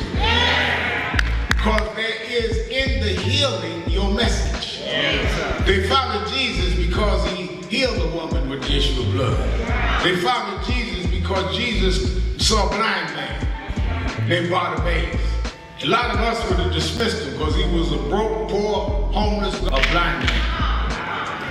How you know he was broke, Reverend? Because they say he was begging. But he understood what he was doing because he heard that Jesus was passing by. And when Jesus got close enough, he said, Jesus, son of David, come see about me. They kept telling Jesus, let's go, look, we got a schedule, we got people to see. He said it again, Jesus, son of David, come see about me. And when he did it the third time, Jesus stopped and went and healed the blind man. Now, what I get out of that scripture, Bishop Daughtry, is that the blind man told Jesus, if you are who you say you are, you're going to stop and see me. Yes, sir. And if you stop and see me, you will confirm who you are. But when we are pastoring and leading in communities with bad health, we cannot be the followers and representatives of Jesus and walk by people that are sick and we not. Keeping it real. I am your host, Reverend Al Sharpton, Exhale Friday. Let's go to Patricia in Atlanta, Georgia. Patricia. Keeping it real. Hello, Reverend Al. Thank you for taking my call. Thank you for calling. Yes. So as I'm listening to your show and even watching MSNBC with, the nightly, I mean, they give us the lowdown on everything. You know what's surprising? If you go to court and you're for a case where you're hanging with people who commit crimes, they hold you responsible for these things that these people do. You might just be in the company. Right. But you're held responsible. How is it that Trump is hanging with this kind of guy and his mega people don't think anything of it? Like even that you wouldn't want a president, with that kind of background. One of the young ladies said he was there asking, and Epstein says, no, she's not for you. She's 16.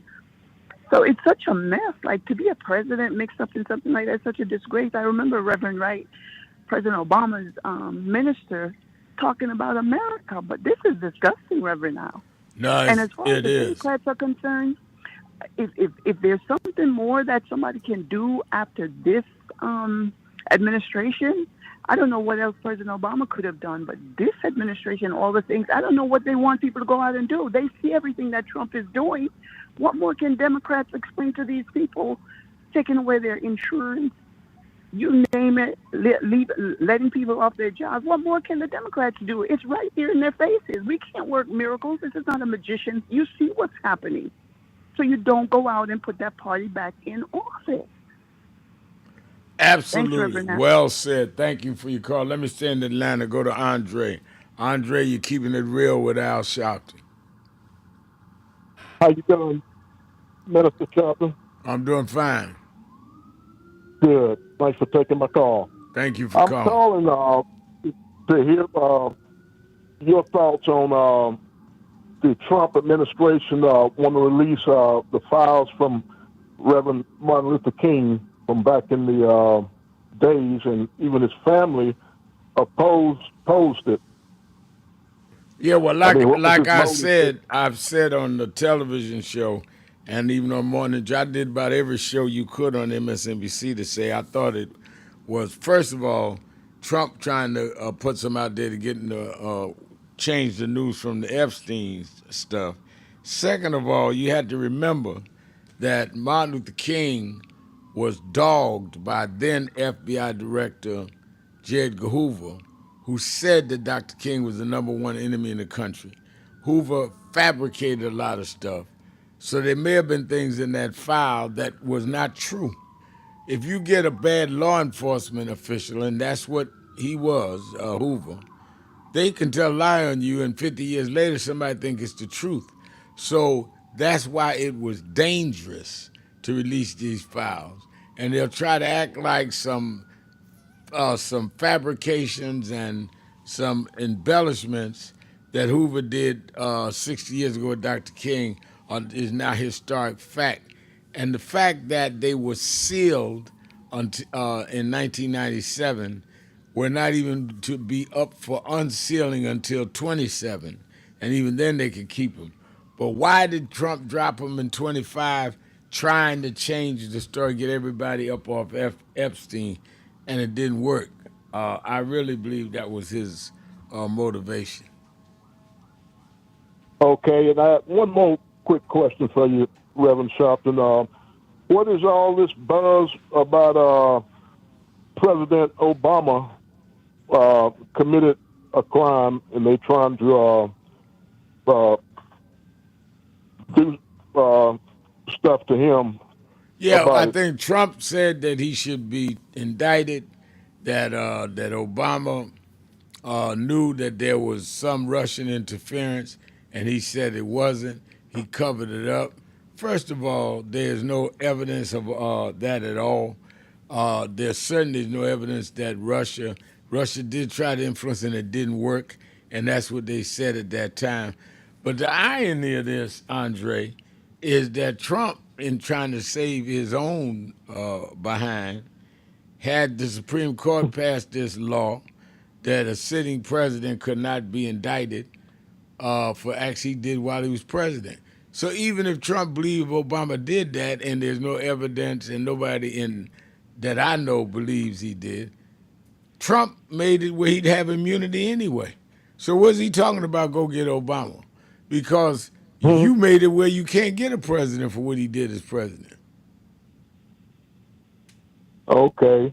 Well, I really appreciate you taking my call. All right, Reverend I appreciate Sharpton. you calling, Andre. Keep listening. Let's go to Rufus in Savannah, Georgia. Rufus. Hey, how you doing, Reverend Al? Good day. Good afternoon. All right, yeah. Yeah, I believe that, don't be surprised if over the weekend they arrest Obama. The gentleman was just talking about that. I was telling some, I heard a lot of people on the media, and when I was on here yesterday, I see people say, well, they can't prosecute.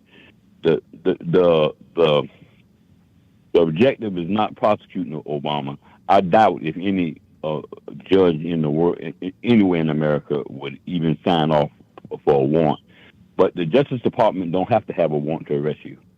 No law enforcement agency has to have a warrant to arrest you. They can arrest you on information. They can arrest you, in the heat of a crime. If they say that, like you running down the street, they can grab you and put you in the car and put handcuffs on you. But as far as the agency, like the Justice Department can come and arrest you without a warrant. They don't have to have a warrant. They can write information, what they call an information warrant, which is what the agency itself says. They don't have to go to a judge. And they will, I hate to say it, Reb, they will, as the heat start getting hotter and hotter on Donald Trump, which he ain't got no love for Obama anyway. He despised Obama anyway. They will arrest Obama. But where this country is going to go from there, it's going to. I ain't missed on nothing I said since the last 9 years I've been on social media. I write to you sometime a little messages. I was on X one time, but I got off X over a year ago, so I'm no longer on X. So I can't never hit you on X. I hit you on Threads or maybe on Blue Sky. But I ain't missed on nothing I said. And the last thing I'm gonna say is that I heard some of your people saying something about the people they don't care what Donald Trump do, and I agree. I often say it like this. Here's them supporters. I often say it like this, and it's sort of like a little gruesome, but I say it like this. If they caught Donald Trump with a coca sack full of toddler's heads with the bloody bone saw in his back pocket, they're still supporting. Wow. That's a strong statement there. Yes. All right, Rufus. Thank you for your call. Rufus brought that one home. That landed right at home. Let me go to Zeke. Zeke in Atlanta, Georgia. Zeke. Good afternoon, Reverend Al. Good afternoon.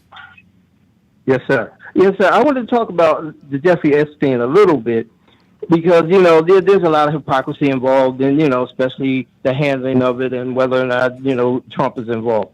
But there's another interesting case, too, involving 3 real estate executives from Florida. Are you familiar with that? Who are being charged with, like, prostitution, human trafficking, kidnapping, racketeering, because they were using their real estate business to lure women to houses so they could be trafficked into, sexual assault and a whole bunch of other things, prostitution. And finally, a woman turned them in, told on them last year. Now, I heard a little bit about it earlier this year, but it's like it's very hush-hush. It's not very much in the news media anymore. They're actually brothers in the same family. All of them were executives in a real estate company. And using their company as a lure to lure women to houses, house showings and stuff. And that's when they would kidnap them, traffic them into prostitution and sexual assault. But you hear very little about it anymore. Have you had anything? No, I've not heard anything lately. No, nothing. Oh, yeah. And see, but all the while, all that hype about P. Diddy, that one person, but this was a 3-headed monster. Of 3 brothers heading a real estate company that we were using as a part for prostitution and racketeering and human trafficking. I mean, it's just unbelievable. The hypocrisy that goes on in it. It sounds unbelievable, but unfortunately, it is believable because it happened. Let's take a break. Be right back. Exhale Friday. Sharpton. Keeping it real. Be right back.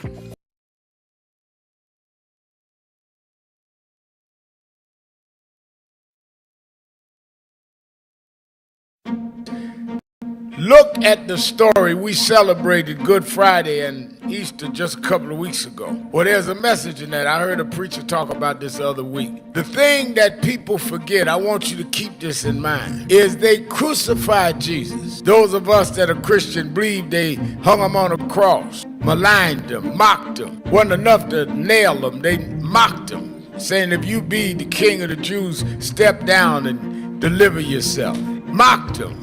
Ridiculed him. He wanted water, they gave him vinegar. Crowned him with a crown of thorns. When they should be giving you your celebratory, they're going to give you some attacks. But the end of the story was they went and laid him in Joseph's tomb. Didn't even have a family tomb. Didn't have insurance like some of us. Laid him in a borrowed tomb. But the 3rd morning, this is the story they tell. The 3rd morning, when they came to where they laid him, he wasn't there. My message is to you today that don't let them catch you where they laid you.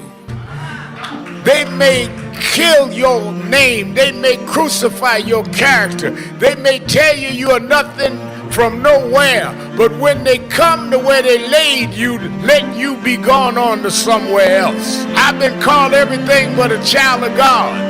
They said I'd be nothing going nowhere. They castigated us. They called us troublemakers. They called us loudmouth. And when they came to see me go to jail, I wasn't there. They can catch me on MSNBC now. They can catch me leading marches now. I serve a God that not only will go through the crucifixion, but will bring you through the resurrection. We're going to resurrect in the city. Stand up, black man. Stand up, black woman. This is our time.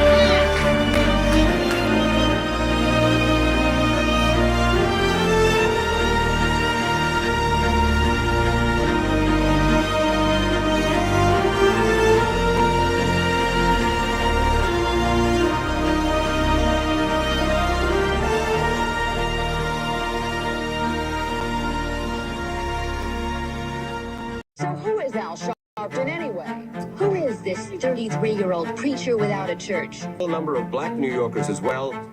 He is little more than a pudgy exhibitionist who can be counted on to show up, bullhorn in hand, at every racial incident.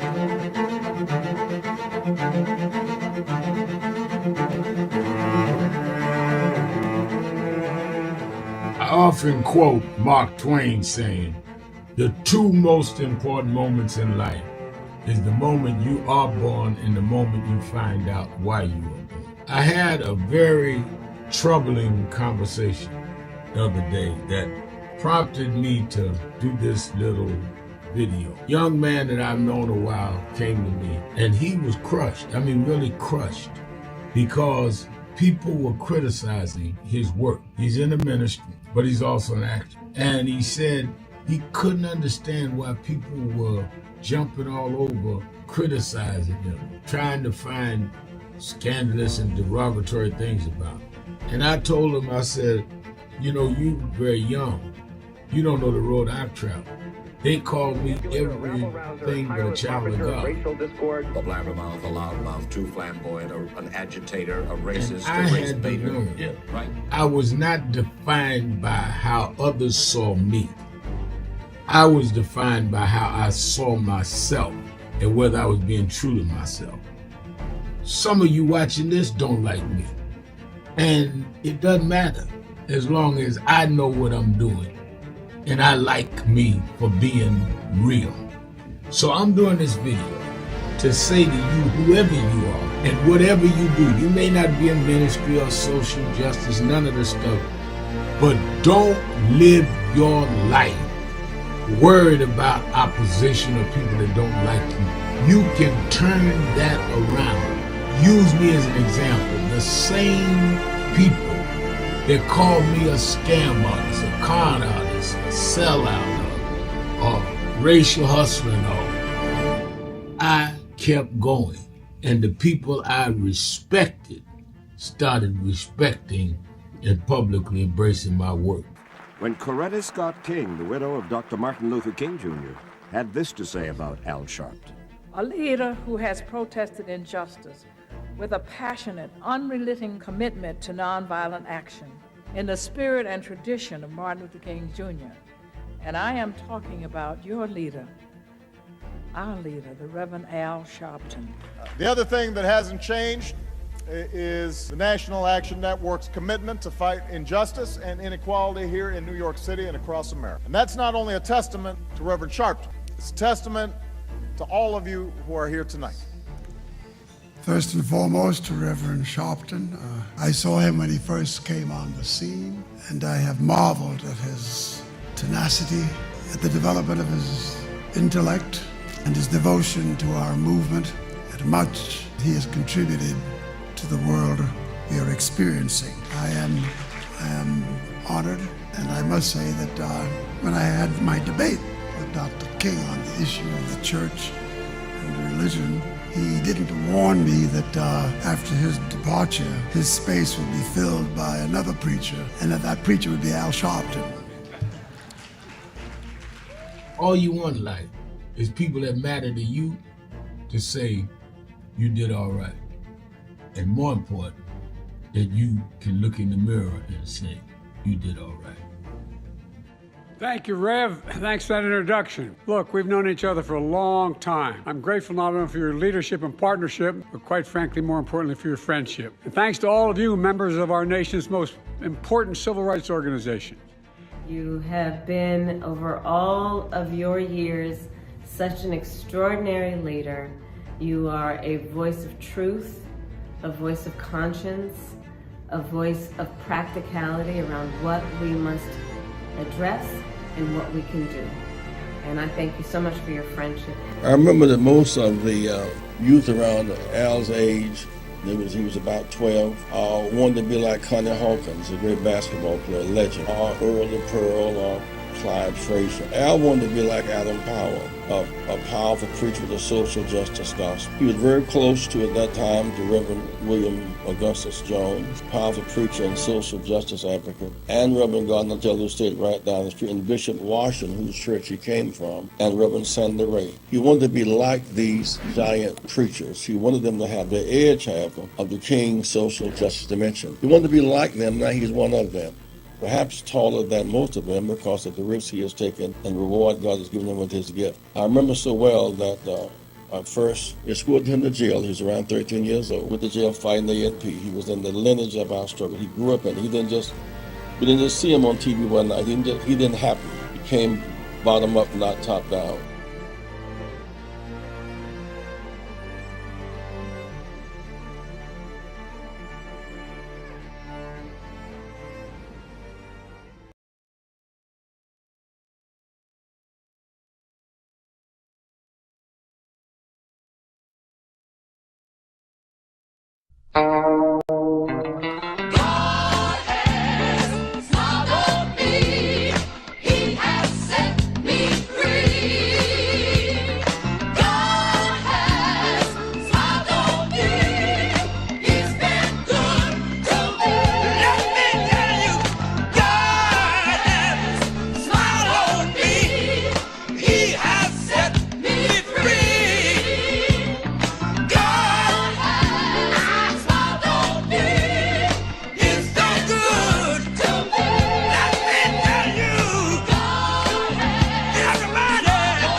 country talking to the radio announcers, the church people and the street people, telling them that God has smiled on me.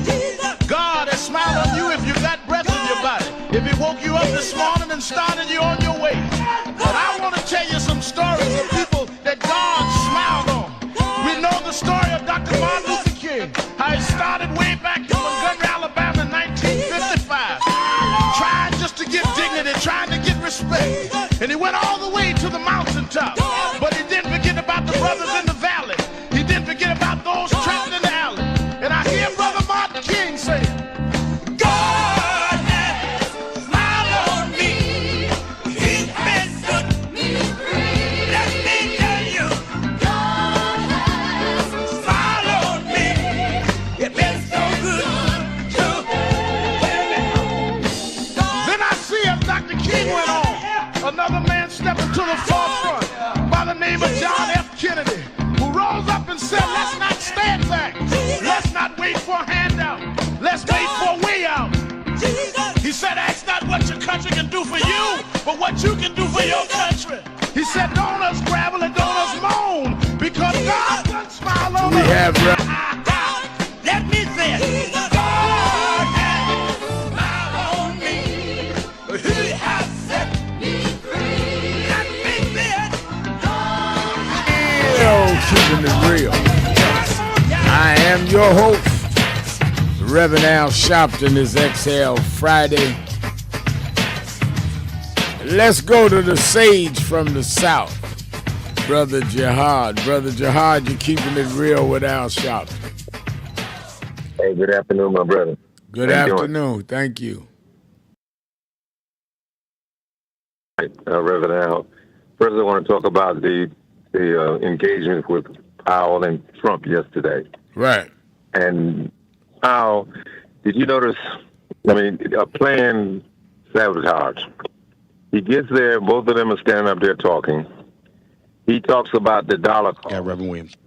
And then he reaches in his coat pocket, and he pulls out a piece of paper.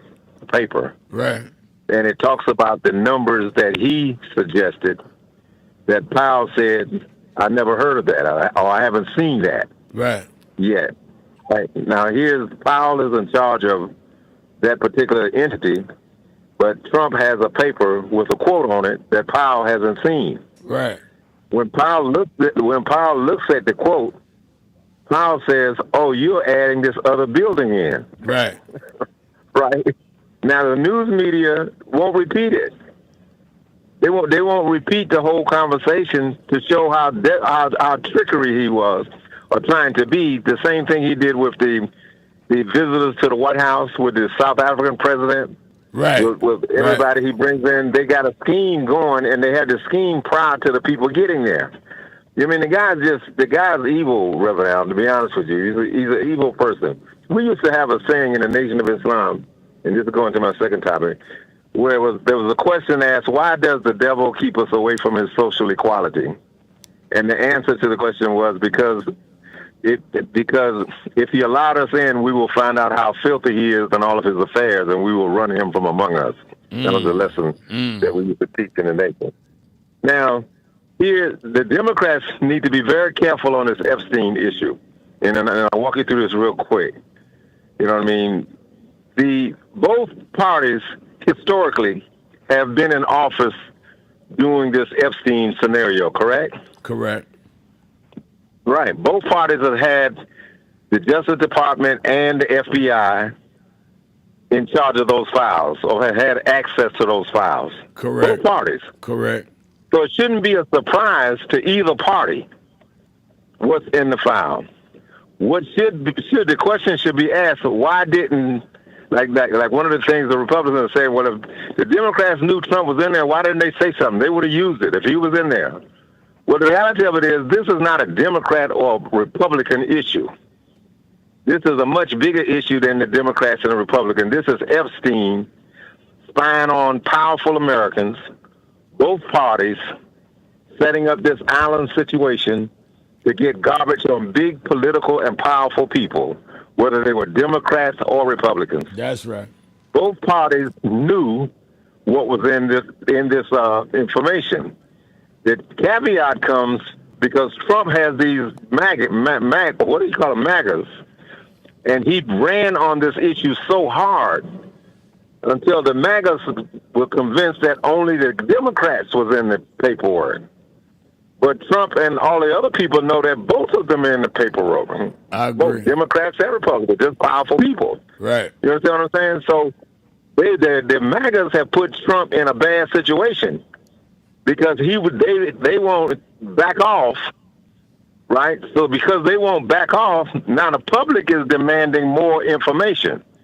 So he's the only one that actually needed time or would go to the extent to try to change the paperwork. The other ones didn't try to change it because they knew the bottom line is both parties were in it. It's going to be embarrassing to America once that information come out, if they don't distort it completely.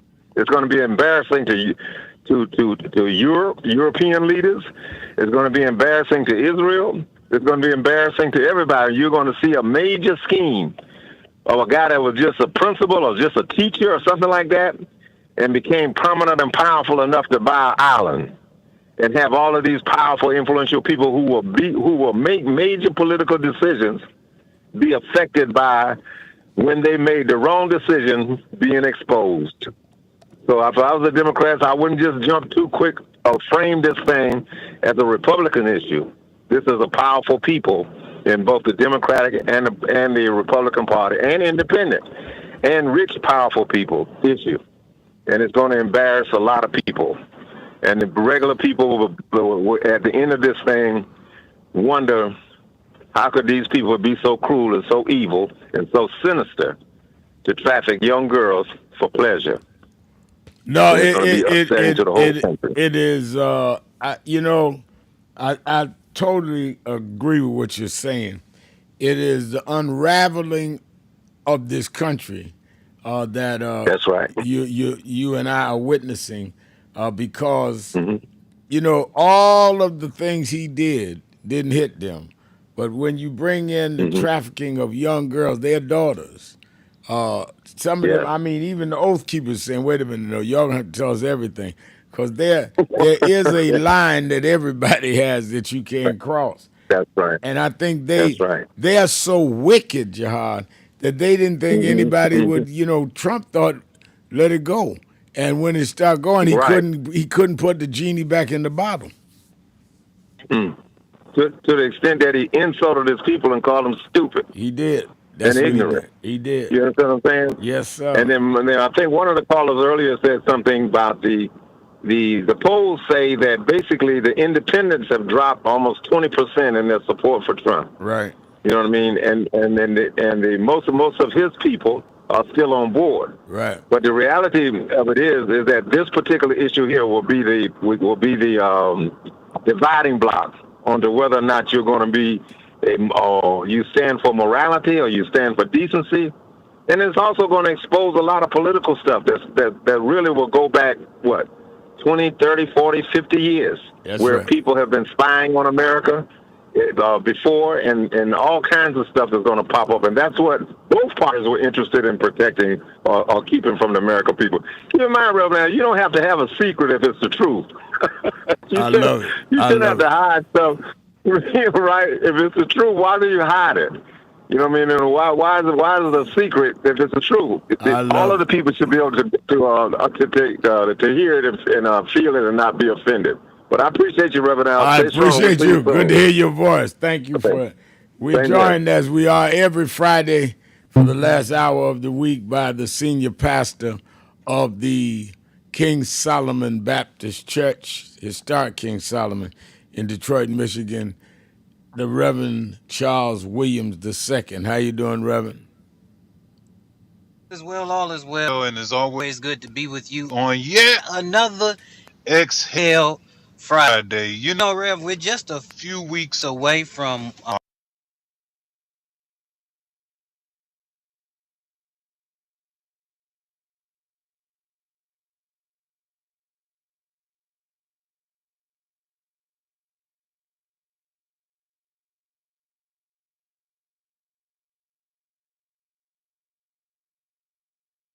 the importance of understanding how policy and how corporate policy connect in such a way that we keep this fight moving.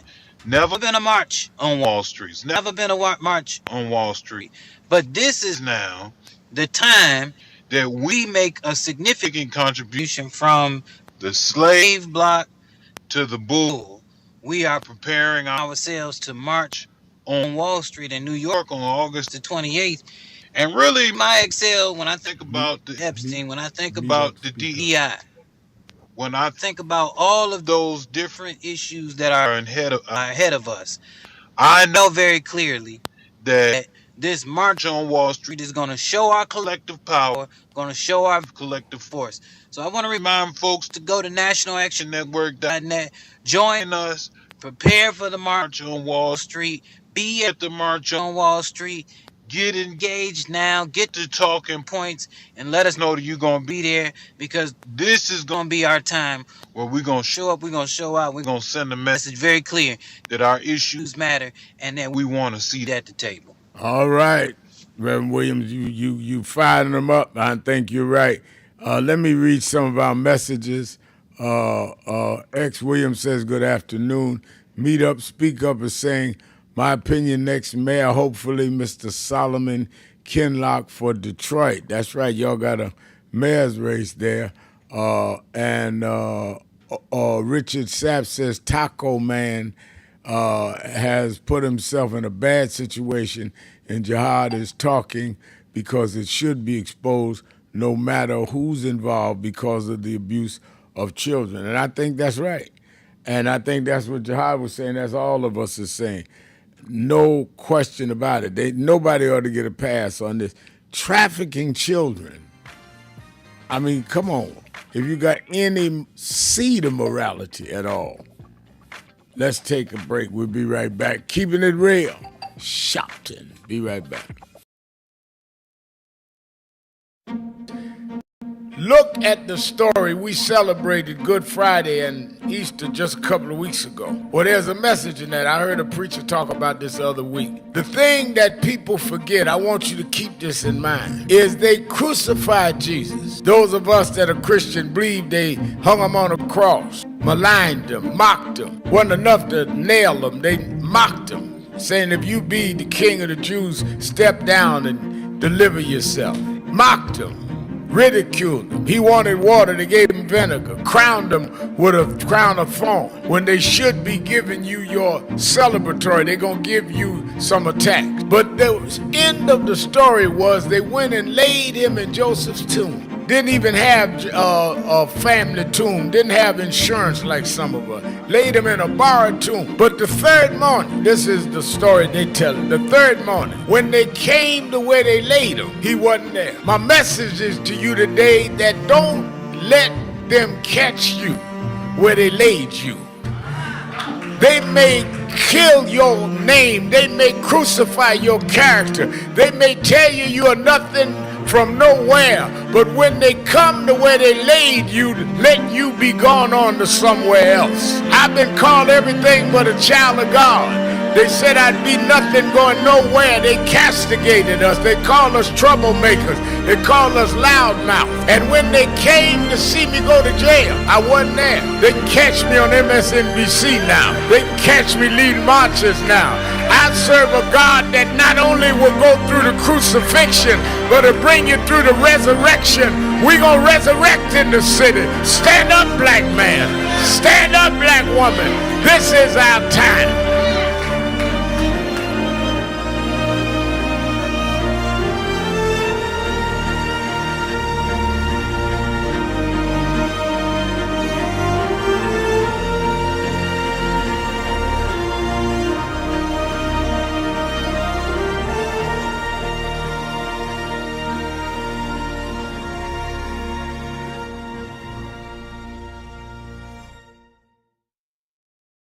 Hello, New Orleans. Let me tell you straight. They did not think we could come and be here tonight. They cut budgets and advertising. But one black man, Rich Newton, said, I don't care. My families come together every 4th of July weekend, and essence will happen, because that's who we are. Give a big hand to Rich Newton for bringing us back.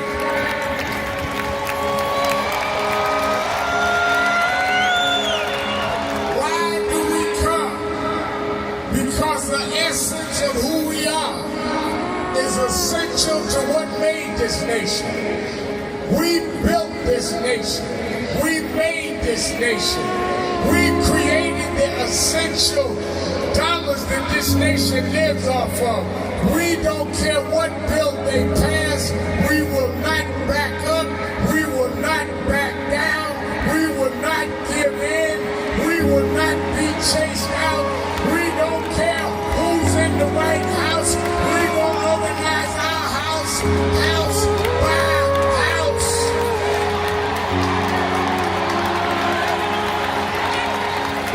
We came over the Middle Passage. We survived slavery. We survived Jim Crow. Don't you give up now. Don't you turn back now. Stand up, black man. Stand up, black woman. Reclaim your dignity. Reclaim your place. So we stand with the Global Black Economic Forum. We stand with Essence Magazine, because that's who we are. So don't give in now. Yes, there's some rough days, but we've been through rougher days than this. Yes, Trump is a bad dude, but we beat badder dudes than Trump. So let's party with a purpose, because our rhythm and our music reminds us who we are. Because we can smile through our pain and organize for our gain. Let's stand up and let's celebrate who we are. Thank you, God bless you.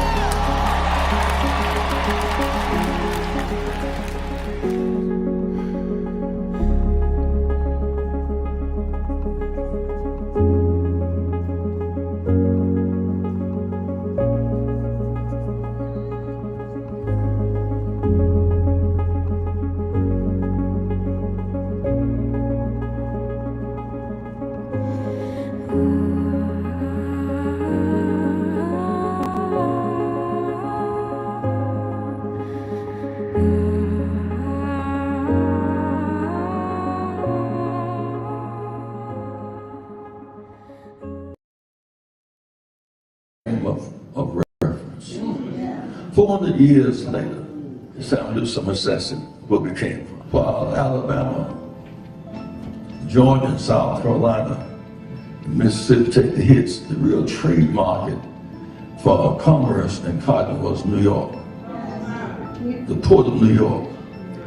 As a matter of fact, Joe, the first state to end slavery was Vermont.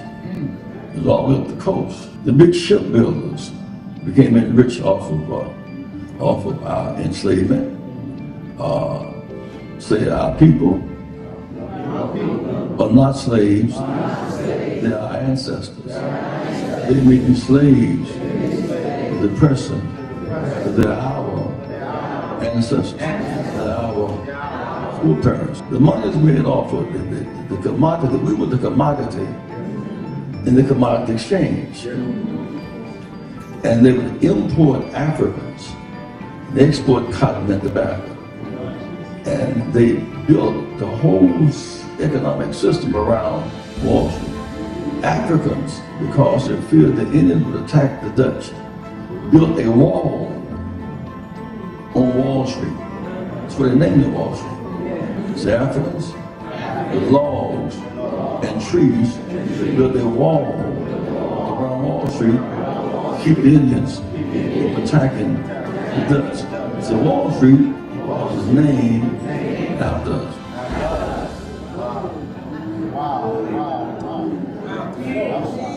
There's a burial ground on Wall Street, which we should all visit. Those are our foreparents. At some point, they moved us to the other end of Manhattan, which is Harlem. So we are on the same island as Manhattan. Manhattan, Harlem, Wall Street, on the same island. Harlem is right down the road from Wall Street. That's interesting that most of our leaders who argued different cases never quite got to march on Wall Street.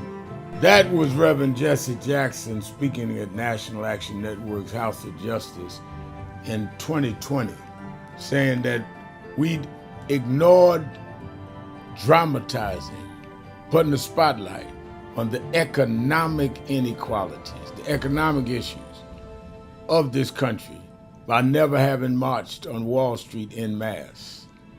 Well, on August 28th, 5 years later, we're going to do just that. Because with this big, beautiful bill, which is a big, ugly bill that cuts Medicaid and SNAP, with the ending of diversity, equity, and inclusion programs and initiatives in the private sector, which gives blacks and others jobs, contracts for businesses, making sure we make the C-suite based on our merit and not excluded because we didn't have the family background in a given place, whether it be academic or business. The people that benefited from that are the ones on Wall Street that deal with the stock markets, that deal with the Dow Jones, that deal with making trade off of the decisions of those that supported the Trump initiatives in this area. So we are not this year going to Washington on the anniversary of the March on Washington. On the anniversary of the March on Washington, keeping it real. I'm your host. And Reverend Jackson, we're going to do what you said. Reverend Charles Williams is our co-host. Let's go to Pam, the activist extraordinaire, Chicago. Pam. Hi, Reverend can you hear me? Yes, I do. Yes. Hi, Reverend Sharpton. And Hi. I'm sorry, you also have Reverend Williams. Reverend Williams. Hello to you. I'm just saying hello to you both. Okay. Okay. Okay. Reverend Sharpton, I'm going to ask you a question about a policy change. And I don't know if you commented on it, but I'll ask you about that last. But first, I wanted to talk about what the criminal Netanyahu is doing in Gaza is despicable. And it is, my words, not yours, Reverend Sharp, it is genocide. It is a man-made genocide. And I just recall all of those black people who called consistently on the radio, well, what about what's happening in Gaza? What about the Palestinians? And that's one of the reasonings they gave for their support of the adjudicated sexual abuser. I hear nothing from them. So we know that that was just a ruse, and they were just pushing propaganda and disinformation and misinformation. So I wanted to make that point clear. But what Netanyahu, he's a war criminal, and it is shameful. And we have to not only be citizens. I know politics is local, right? Everyone says that. But we have to work on a federal level. We have to also work as global citizens. And it is disgraceful. So I'd like very much for us to keep that at the forefront. Also, Reverend Sharpton, the protest, August 28th, I don't think I'm going to be there, but you know I am going to support financially and sponsor people who need to be there. So I'm asking, please let us know, for those of us who cannot make it, what do we need to do to be in solidarity with you on that day? Can we make phone calls? Make phone calls. Okay. You can also go to www.nashactionnetwork.net, contribute to a bus. I know our Chicago chapter leader is probably listening, and she will probably be able to tell me in details. Listen Monday, and I'll get her to tell me exactly where everybody is. We're going to need that help. But I appreciate you. Let me say this while you on. Sure. One of the things when you raised the issue of Gaza and where the callers that were saying they were with Trump because of Gaza, what I never understood, Trump is ace boon coon, as we say, with Netanyahu. Support Netanyahu 1,000%. And I never saw one campus, one rally of Trump's interrupted. They were all on Biden and Harris. Now, I thought Biden and Harris should have done more about Netanyahu, but I can't understand how they never put that pressure on Trump, even till today. I'm in total agreement. And then we have to speak truth. And then also, I'm going to take a step further to the Jewish community, to those Jewish citizens, and even Israel. They know this is wrong. They must speak out. And you cannot be afraid. And I can make this statement, Reverend Sharpton, because I attended a congressional hearing, and there were some issues there. Right. And I made comments specifically about Jewish people and them just being silent. Not in a derogatory way, but just in an observation. Then when the meeting was over, I had a group of Jewish people come to me, and they said, you are exactly right. They said many Jewish people don't speak out because they will be ostracized in their synagogues and in their community. That was said to me.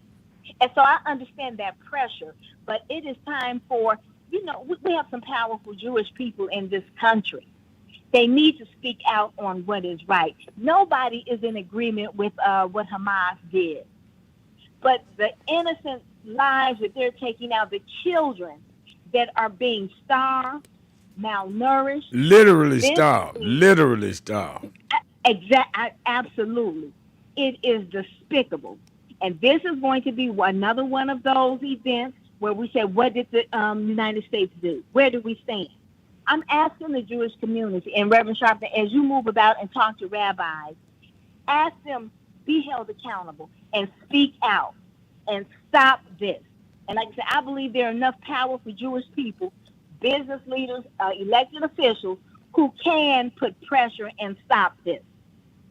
All right. So I wanted to say that. I appreciate you. Can I just... Go ahead. Epstein. Okay, we want to talk about pedophile. Let's call it what it is. It is child rape. He raped children. Ghislaine Maxwell was accused of the same abuse, but then also procuring the children that he would molest and rape. You have a adjudicated sexual abuser who is in the White House, right, who was close friends with Epstein and knew about this. We all heard the tape when he took the fifth, the fourth, and every other plea he could. when they asked him, have you and Trump ever socialized with females, I think 18 and under or under 18? He wouldn't even answer that. Right. So we have to stop the excuses that people make for supporting this adjudicated sexual abuse. He knew about his pedophile friend.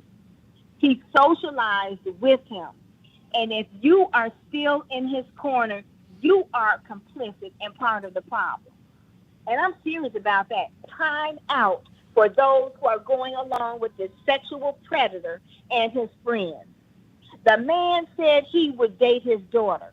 Reverend Sharpton, you date someone because you're what?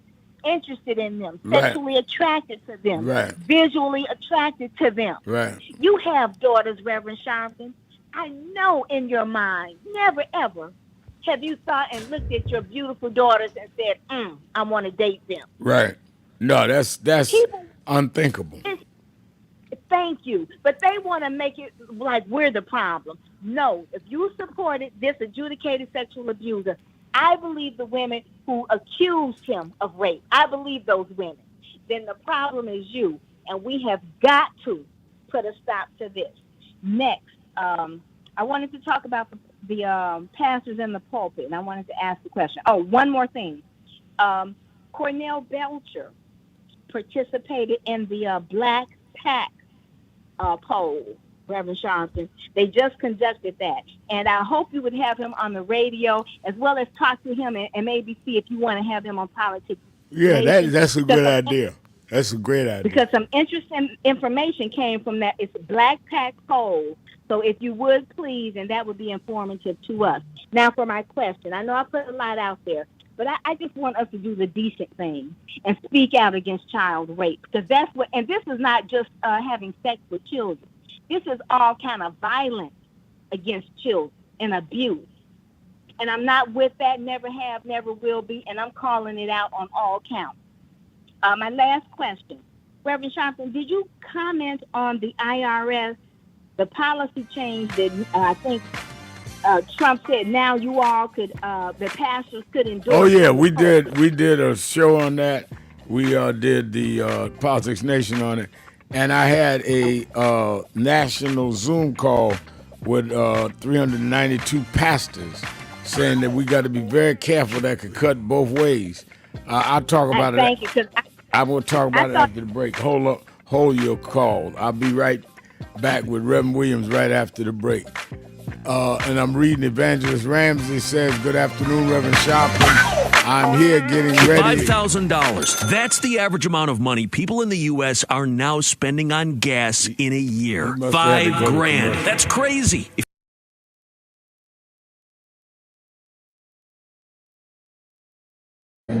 Of reference. 400 years later, it's time to do some assessing where we came from. While Alabama, Georgia, and South Carolina, and Mississippi take the hits, the real trade market for commerce and cotton was New York. The port of New York. As a matter of fact, Joe, the first state to end slavery was Vermont. It was all the way up the coast. The big shipbuilders became rich off of our enslavement. Say our people are not slaves, they are our ancestors. They may be slaves to the person, they're our ancestors, they're our foreparents. The money is made off of the commodity. We were the commodity in the commodity exchange. And they would import Africans. They export cotton and tobacco. And they built the whole economic system around Wall Street. Africans, because they feared the Indians would attack the Dutch, built a wall on Wall Street. That's why they named it Wall Street. It's the Africans, with logs and trees, they built a wall around Wall Street, keep the Indians from attacking the Dutch. So Wall Street was named after us.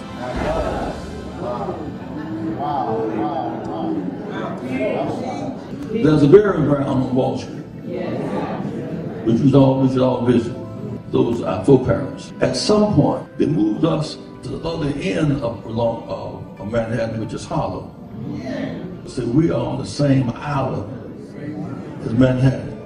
Manhattan, Harlem, Wall Street, on the same island. Harlem is right down the road from Wall Street.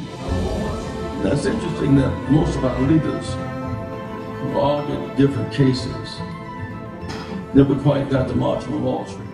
That was Reverend Jesse Jackson speaking at National Action Network's House of Justice in 2020, saying that we'd ignored dramatizing, putting the spotlight on the economic inequalities, the economic issues of this country by never having marched on Wall Street en masse. Well, on August 28th, 5 years later, we're going to do just that.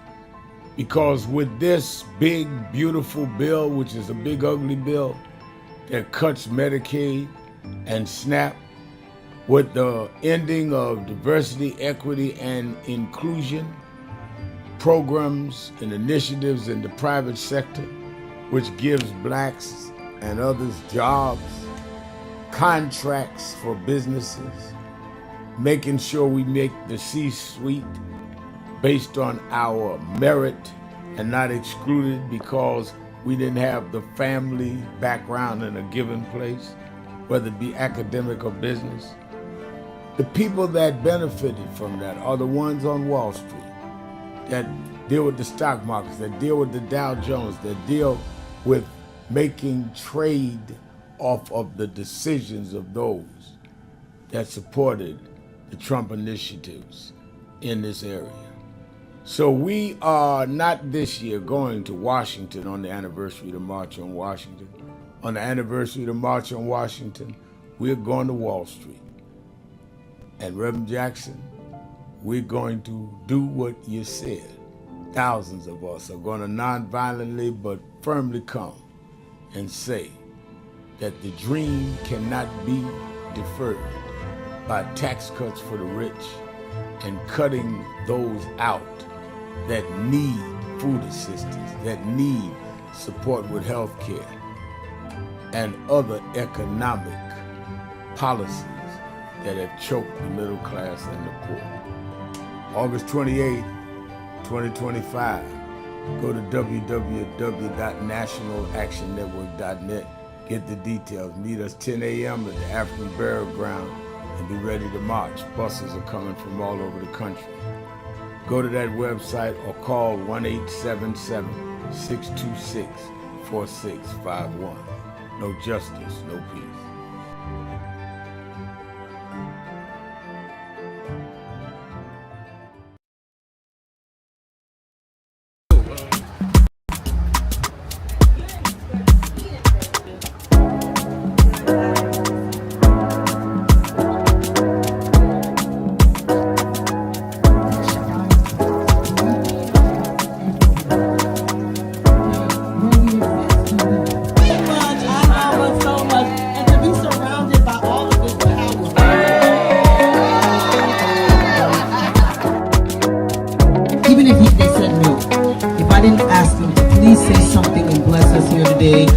Encourage us because where we are, we need guidance, we need direction. Reverend Sharpton, if you could please guide us and say a few words, because we just must, there's no way you're interviewing us.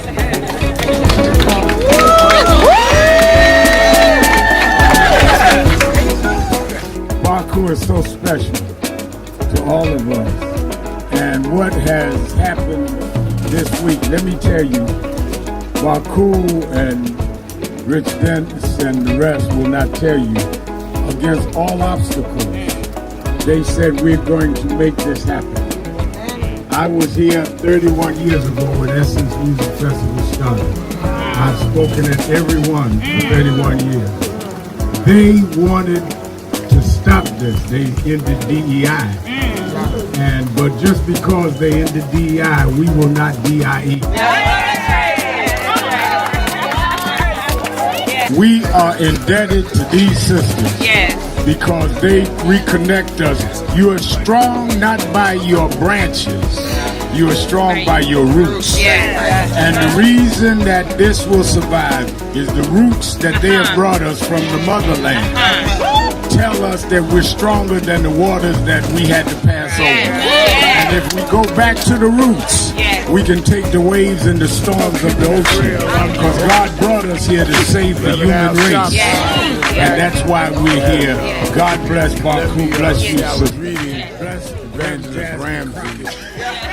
All of you that are here. Text saying, Reverend Sharpton, I'm here getting ready for a homegoing celebration for my senior pastor mother this evening at my home church in Crown Heights, Brooklyn.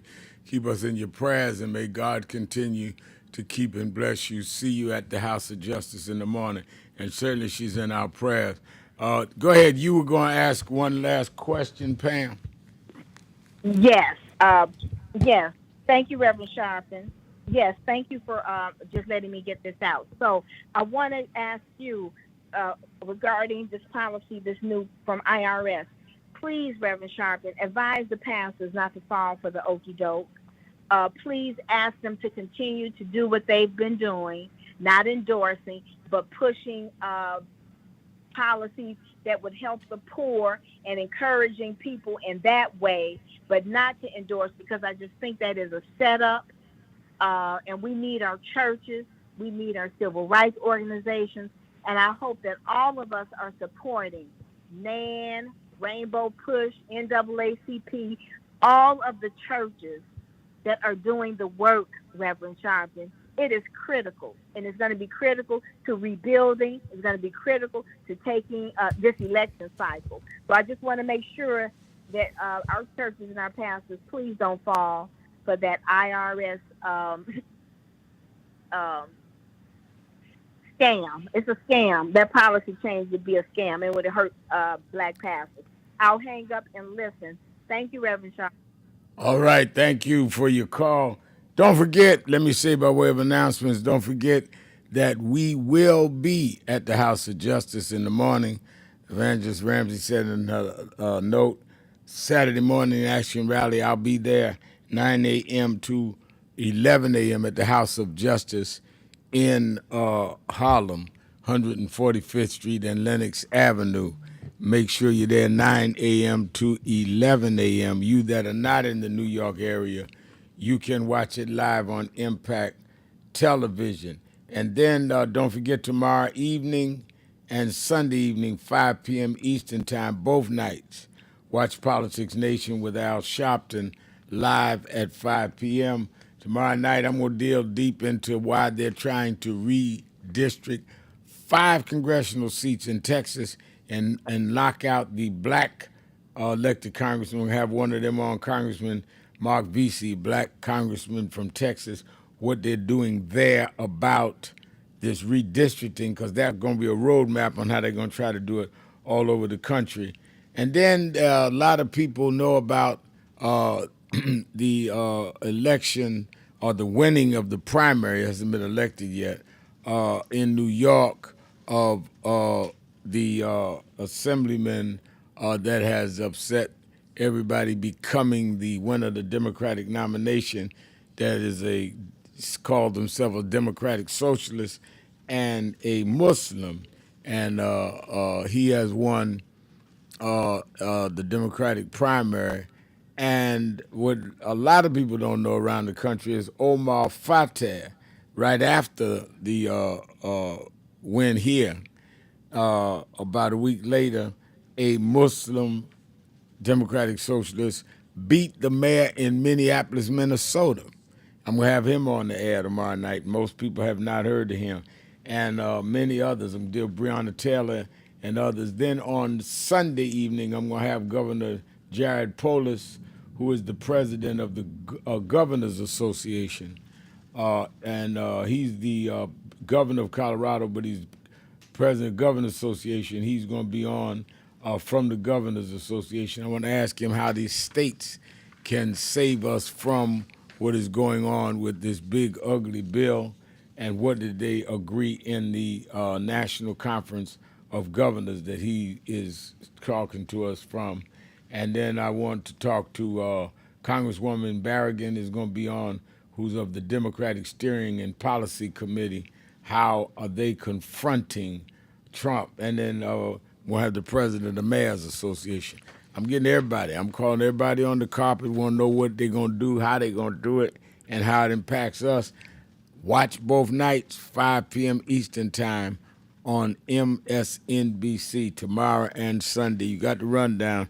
You're not going to get better rundown than that of people that are actually in the thick of things, and you know I'll challenge them.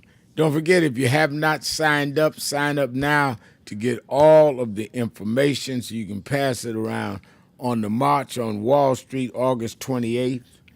And you can go right now to www.nationalactionnetwork.net, or you can call in to 1-877-626-4651. People talk about, well, it's a little over a month, Rev. No, you better sign up now. We're loading up these buses and other ways of people coming. Make sure you sign up. Rev Williams, what's going on in Detroit National Action Network? Speaking of buses to Wall Street, I want you to join us tomorrow, 10 a.m., historic King Solomon Baptist Church, 6100 14th Street. We are up to a second bus now. We want you to register. Make sure you get there tomorrow in the morning. As soon as you walk in, the first person you'll see, they'll be right there signing folks in and getting folks ready to go to jump on the bus. Got a lot of interesting dynamics. We'll talk about it tomorrow at 10 a.m. about the mayor's race in Detroit. Things are heating up and shifting up as we are only now about 2 weeks away from the election day, or a week away from the election day for Democratic primaries. So you get the opportunity to see who's coming through and hear the reports in regards to what's happening in the mayor's race. That's tomorrow, 10 a.m., historic King Solomon Baptist Church, 6100 14th Street.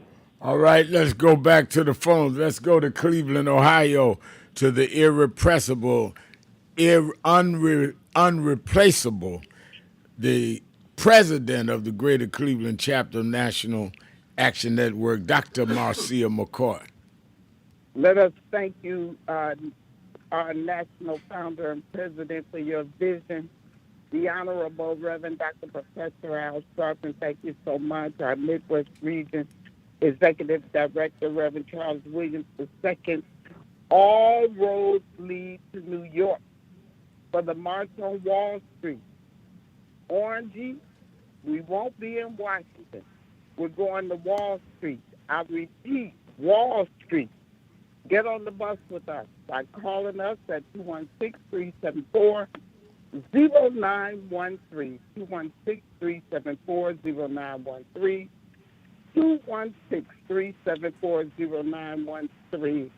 Reverend Sharpton, I want to thank you again, because this is going to be an educational experience for us, all ages, because we've never heard of the African burial ground, that national monument. So we got some young people joining us as well. Come on, Bishop. I know you got a word. Dr. Al Sharpton. Yes, sir. Dr. Charles Williams. Yes, sir. Hold my mule, my brother. I got you, Reverend. Jose coined the phrase years ago, keep the main thing the main thing. If there ever were a time when the wisdom of this principle was needed, that time is right now.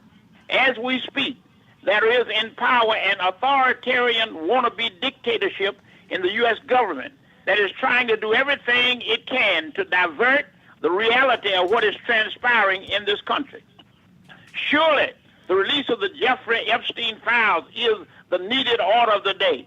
With Epstein having already committed suicide and one lone woman imprisoned 20 years for sex trafficking and abuse of minor girls, something is radically wrong. 2 other thugs were complicit in this criminal action. Convicted felon Donald J.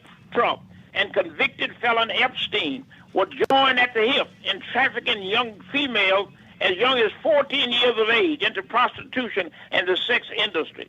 Trump's alleged 15-year relationship with this pimp, and whatever the big, wonderful secret is, they share cause for some serious impeachment and penitentiary concerns. So release the Epstein sex trafficking files right now Keep the main thing the main thing. Don't get diverted. Don't get distracted, deflected, absorbed, or inattentive to the dastardly nature of this evil and despicable activity.